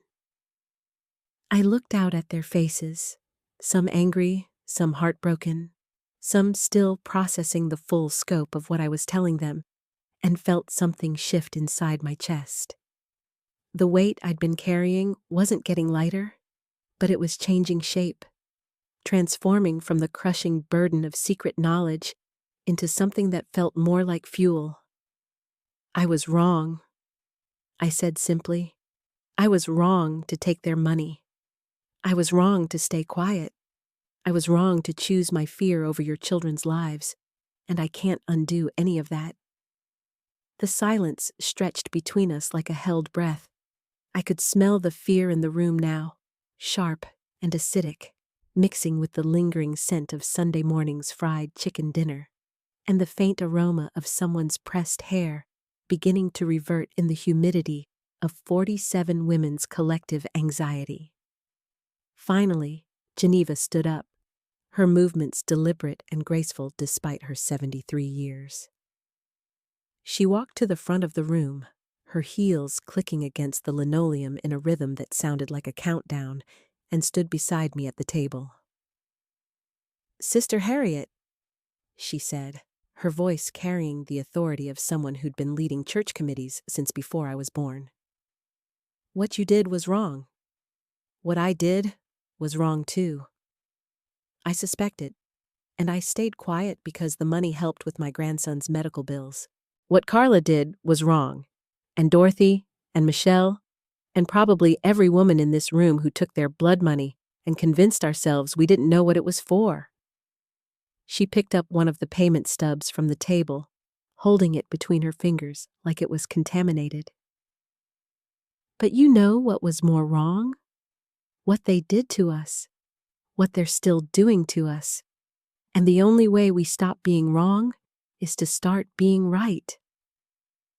The agreement started as a murmur in the back of the room and built like a gospel song, voices joining in until the entire fellowship hall was humming with the sound of women who'd made a decision. I felt it in my bones, that shift from shame to determination, from isolation to solidarity. "What do we do?" Sister Jackson called out. "We organize," Geneva replied without hesitation. "We document every health problem, every suspicious illness, every child who moved away because they couldn't breathe here. We pool our resources so nobody has to choose between justice and survival. And we make Meridian Chemical pay for what they've done. Not with hush money this time, but with accountability." The planning session that followed lasted until the sun set behind the stained glass windows, painting our faces in blues and purples and deep reds that made us look like warriors preparing for battle. Because that's what we were, I realized. Women who'd been turned into accomplices by fear and economic pressure, now choosing to become fighters instead. As we divided into committees, documentation, legal research, community outreach, financial support, I felt my grandmother's presence so strongly, I almost turned to look for her. She died when I was 16, but I could hear her voice as clearly as if she were whispering in my ear. "Sometimes the bravest thing you can do is admit you were scared. But the next bravest thing is to stop being scared and start being dangerous."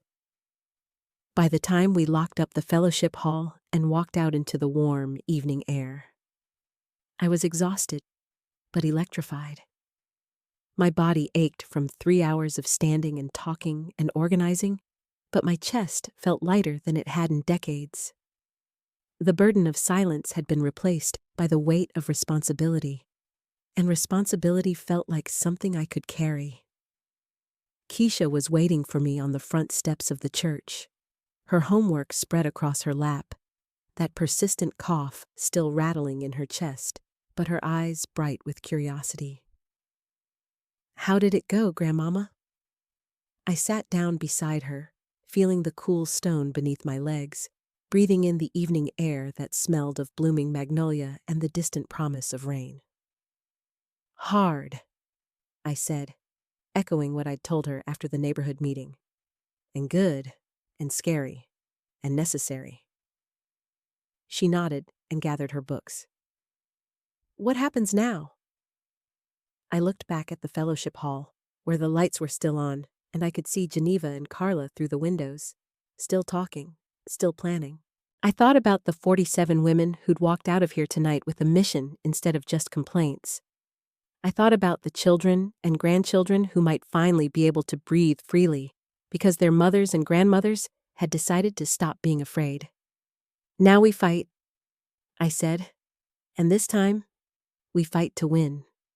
The battle for our community's life had officially begun, and I was no longer fighting it alone. The next morning came too early, and not early enough. I'd been awake since 4, lying in Mama's old bed with the springs creaking every time I shifted. listening to the mockingbirds outside the window cycling through their borrowed songs.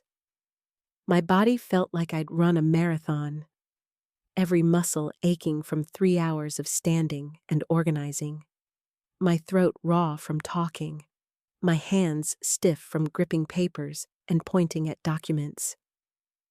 But my mind was clearer than it had been in 25 years. I could hear Keisha in the kitchen, that cough of hers punctuating the sounds of breakfast preparation. The smell of bacon grease and coffee drifted up the stairs, mixing with the lavender sachets Patricia had sewn for my dresser drawers years ago. Normal morning smells in a morning that felt anything but normal. When I made it downstairs, Keisha was standing at the stove flipping pancakes, her natural hair pulled back in one of those colorful headbands young girls wear now. She looked over her shoulder when she heard my footsteps on the linoleum. "Morning, Grandmama. You feeling all right? You were tossing and turning all night." I poured myself coffee from the pot she'd made, breathing in the rich, dark smell that reminded me of Sunday mornings after church when I was a child. "Just processing everything, baby girl." That was a lot of truth to tell in one evening. She nodded, sliding 3 pancakes onto a plate and handing it to me. "Mama called this morning. She wants to come by later and talk about what happens next." The mention of Patricia sent a small flutter through my chest. Not anxiety exactly, but anticipation mixed with uncertainty. We'd left things unresolved between us, her anger still hanging in the air like smoke from a grease fire. But Geneva's words from last night echoed in my mind. The only way we stop being wrong is to start being right. "That's good," I said, settling at the kitchen table where I'd sat for breakfast every morning since I was 5 years old. "We need to talk, all of us." Keisha sat across from me with her own plate, and we ate in comfortable silence for a few minutes. I watched her face, looking for signs of the sickness that had been gnawing at her for months. The cough was still there, rattling in her chest every few bites, but something about her seemed stronger this morning. Maybe it was just the morning light streaming through the yellow curtains, but her brown skin seemed to glow with health despite the poison we knew was working its way through her system. "Grandmama?" she said, cutting into her pancakes. "Are you scared about what's going to happen now?" I considered the question, tasting the sweetness of maple syrup on my tongue and feeling the warmth of coffee spreading through my chest. "Terrified," I admitted. But not the same way I was scared before. Before, I was scared of losing what I had. Now I'm scared of not doing enough to fix what I broke. She nodded like that made sense to her, which surprised me. At 17, she understood things I was still learning at 70. "Geneva called, too," she said. "She wants to know if you can meet at the community center this afternoon. Something about getting lawyers involved." The thought of lawyers made my stomach tighten, but not with the same paralyzing fear I would have felt a week ago. This was productive nervousness, the kind that came before taking necessary action, rather than the kind that came before running away. "Tell her yes," I said, "and ask if she needs me to bring anything." After breakfast, I walked out to the front porch with my second cup of coffee, settling into the wooden rocking chair that had been my mother's favorite spot for watching the neighborhood. The morning air was thick with humidity and the promise of afternoon thunderstorms, carrying the scent of honeysuckle from Mrs. Washington's fence and the earthy smell of rain-soaked ground from last night's brief shower. The street looked the same as it had every morning for the past 40 years. Neat little houses with well-tended gardens, children's bicycles left on sidewalks, the occasional car pulling out of driveways as people headed to work. But I saw it differently now, with eyes that understood the invisible weight every family on this block had been carrying. How many of these women had taken Meridian's money? How many had suspected what I suspected and chosen silence over action? Mrs. Rodriguez was watering her tomatoes in the front yard, her gray hair twisted into a neat bun despite the early hour. She looked up when she heard my screen door creak and raised her hand in greeting.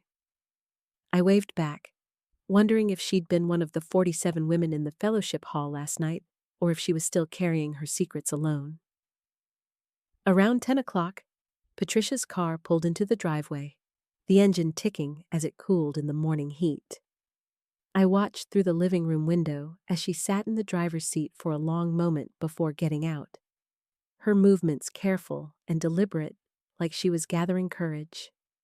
She'd changed out of her work clothes into jeans and a t-shirt, her hair pulled back in a ponytail that made her look younger than her 45 years.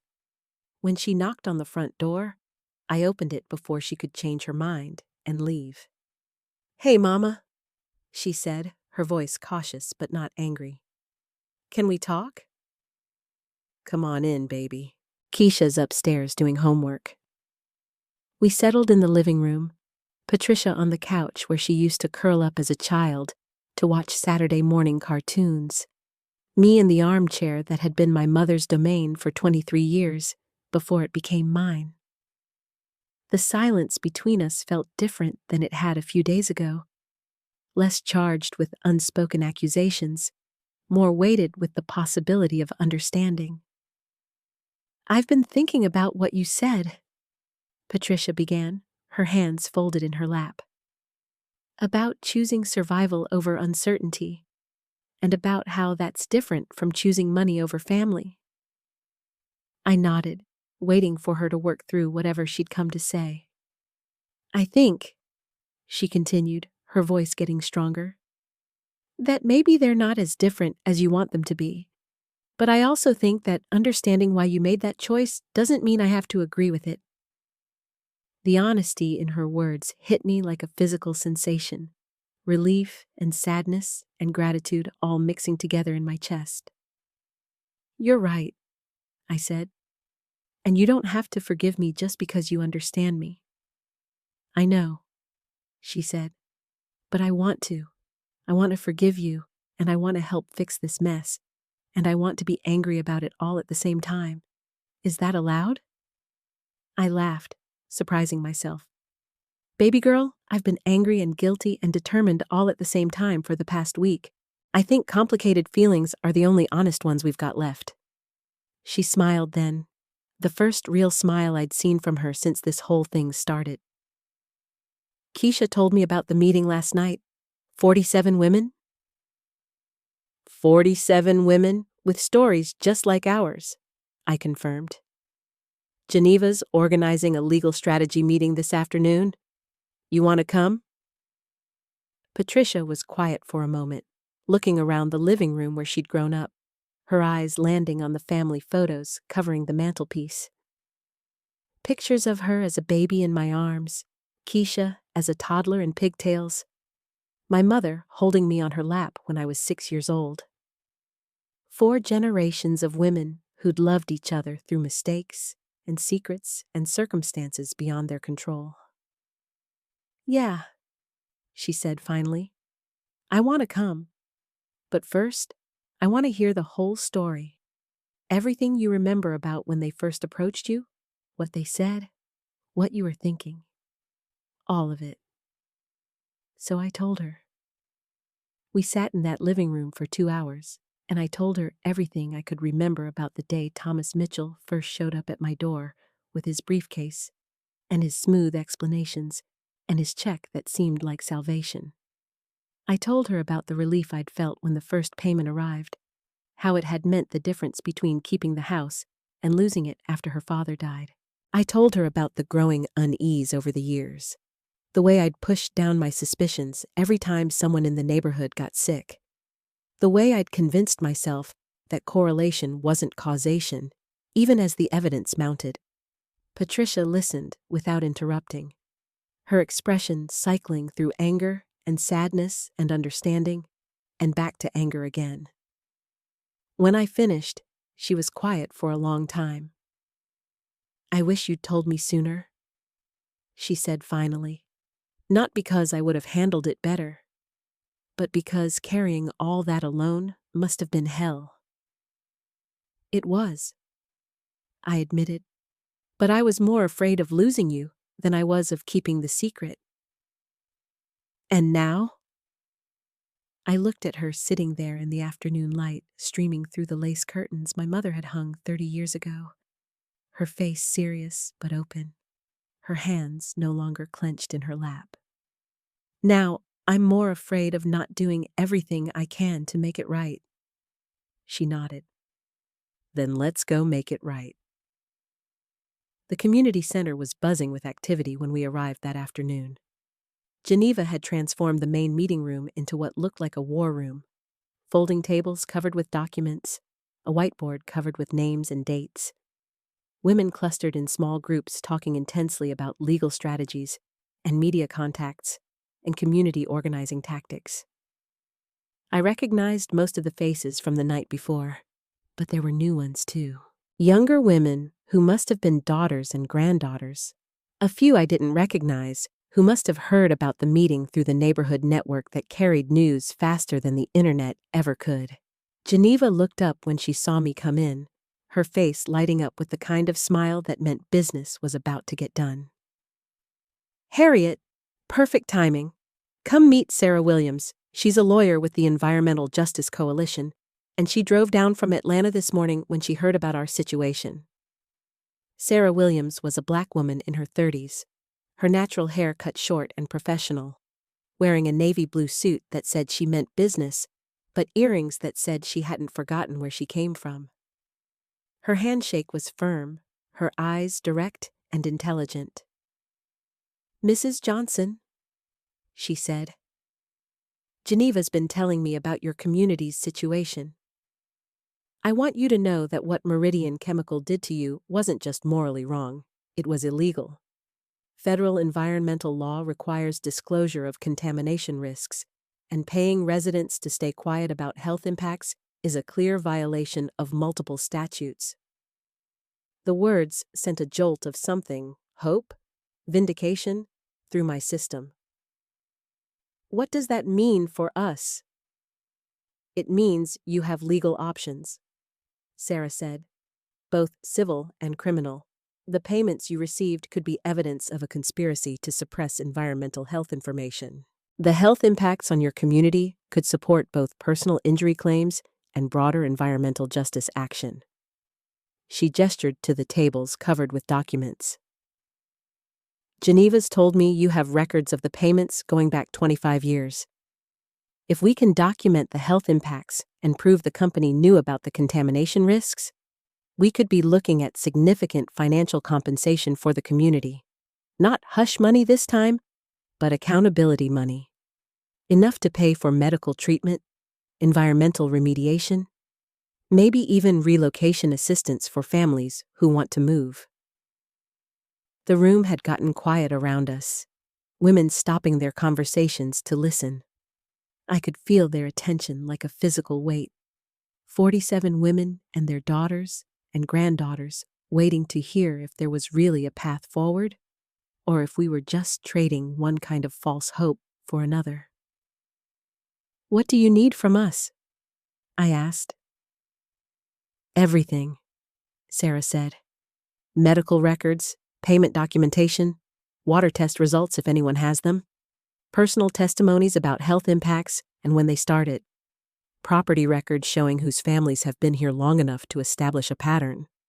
And most importantly, I need you all to be prepared for a long fight. Companies like Meridian don't give up easily, and they have resources we don't have." "But we have something they don't have," Geneva said, her voice carrying the authority of someone who'd been organizing church committees since before Sarah was born. "We have the truth, and we have each other, and we have nothing left to lose." The murmur of agreement that went around the room sounded like prayer and battle cry combined. I felt it in my chest, that sense of collective determination that comes when a group of people stop being victims and start being fighters. The next 3 hours were a whirlwind of organization and documentation. Sarah walked us through the legal process, explaining how environmental justice cases worked and what kinds of evidence would be most compelling. Geneva coordinated the practical logistics: who would collect medical records, who would research property values and health statistics, who would reach out to families who hadn't been at the meeting. Patricia threw herself into the work with an intensity that reminded me of her as a child, completely focused when she found something that mattered to her. She volunteered to coordinate the medical records collection, saying her experience as a nurse would help her understand what kinds of documentation would be most useful. Keisha, who'd come with us despite my suggestion that she stay home and rest, appointed herself the keeper of the timeline, creating a detailed chart of when families had moved to the neighborhood, when health problems had started, when the payments had begun. Her young eyes and sharp memory caught details that some of us older women had forgotten or overlooked. By the time we locked up the community center that evening, we had the framework of a real legal strategy and a community organization that felt more solid than anything I'd been part of since church committees in my 30s. Walking back to the car, I felt the exhaustion in my bones, but also something I hadn't felt in decades: the satisfaction of work that mattered, of being part of something bigger than my own survival. "Mama," Patricia said as we drove home through the neighborhood where both of us had grown up, "I'm proud of you for doing this, for telling the truth even when it was hard." The words hit me harder than any anger she could have thrown at me. I'd been so afraid of her disappointment that I'd forgotten how much I needed her approval, her forgiveness, her partnership in fixing what I'd broken.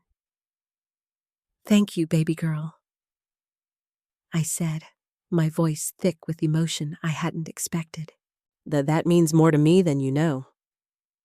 That night, after Patricia had gone home and Keisha had finished her homework and gone to bed, I sat on the front porch in my mother's rocking chair, listening to the night sounds of the neighborhood and thinking about what had changed in the past week.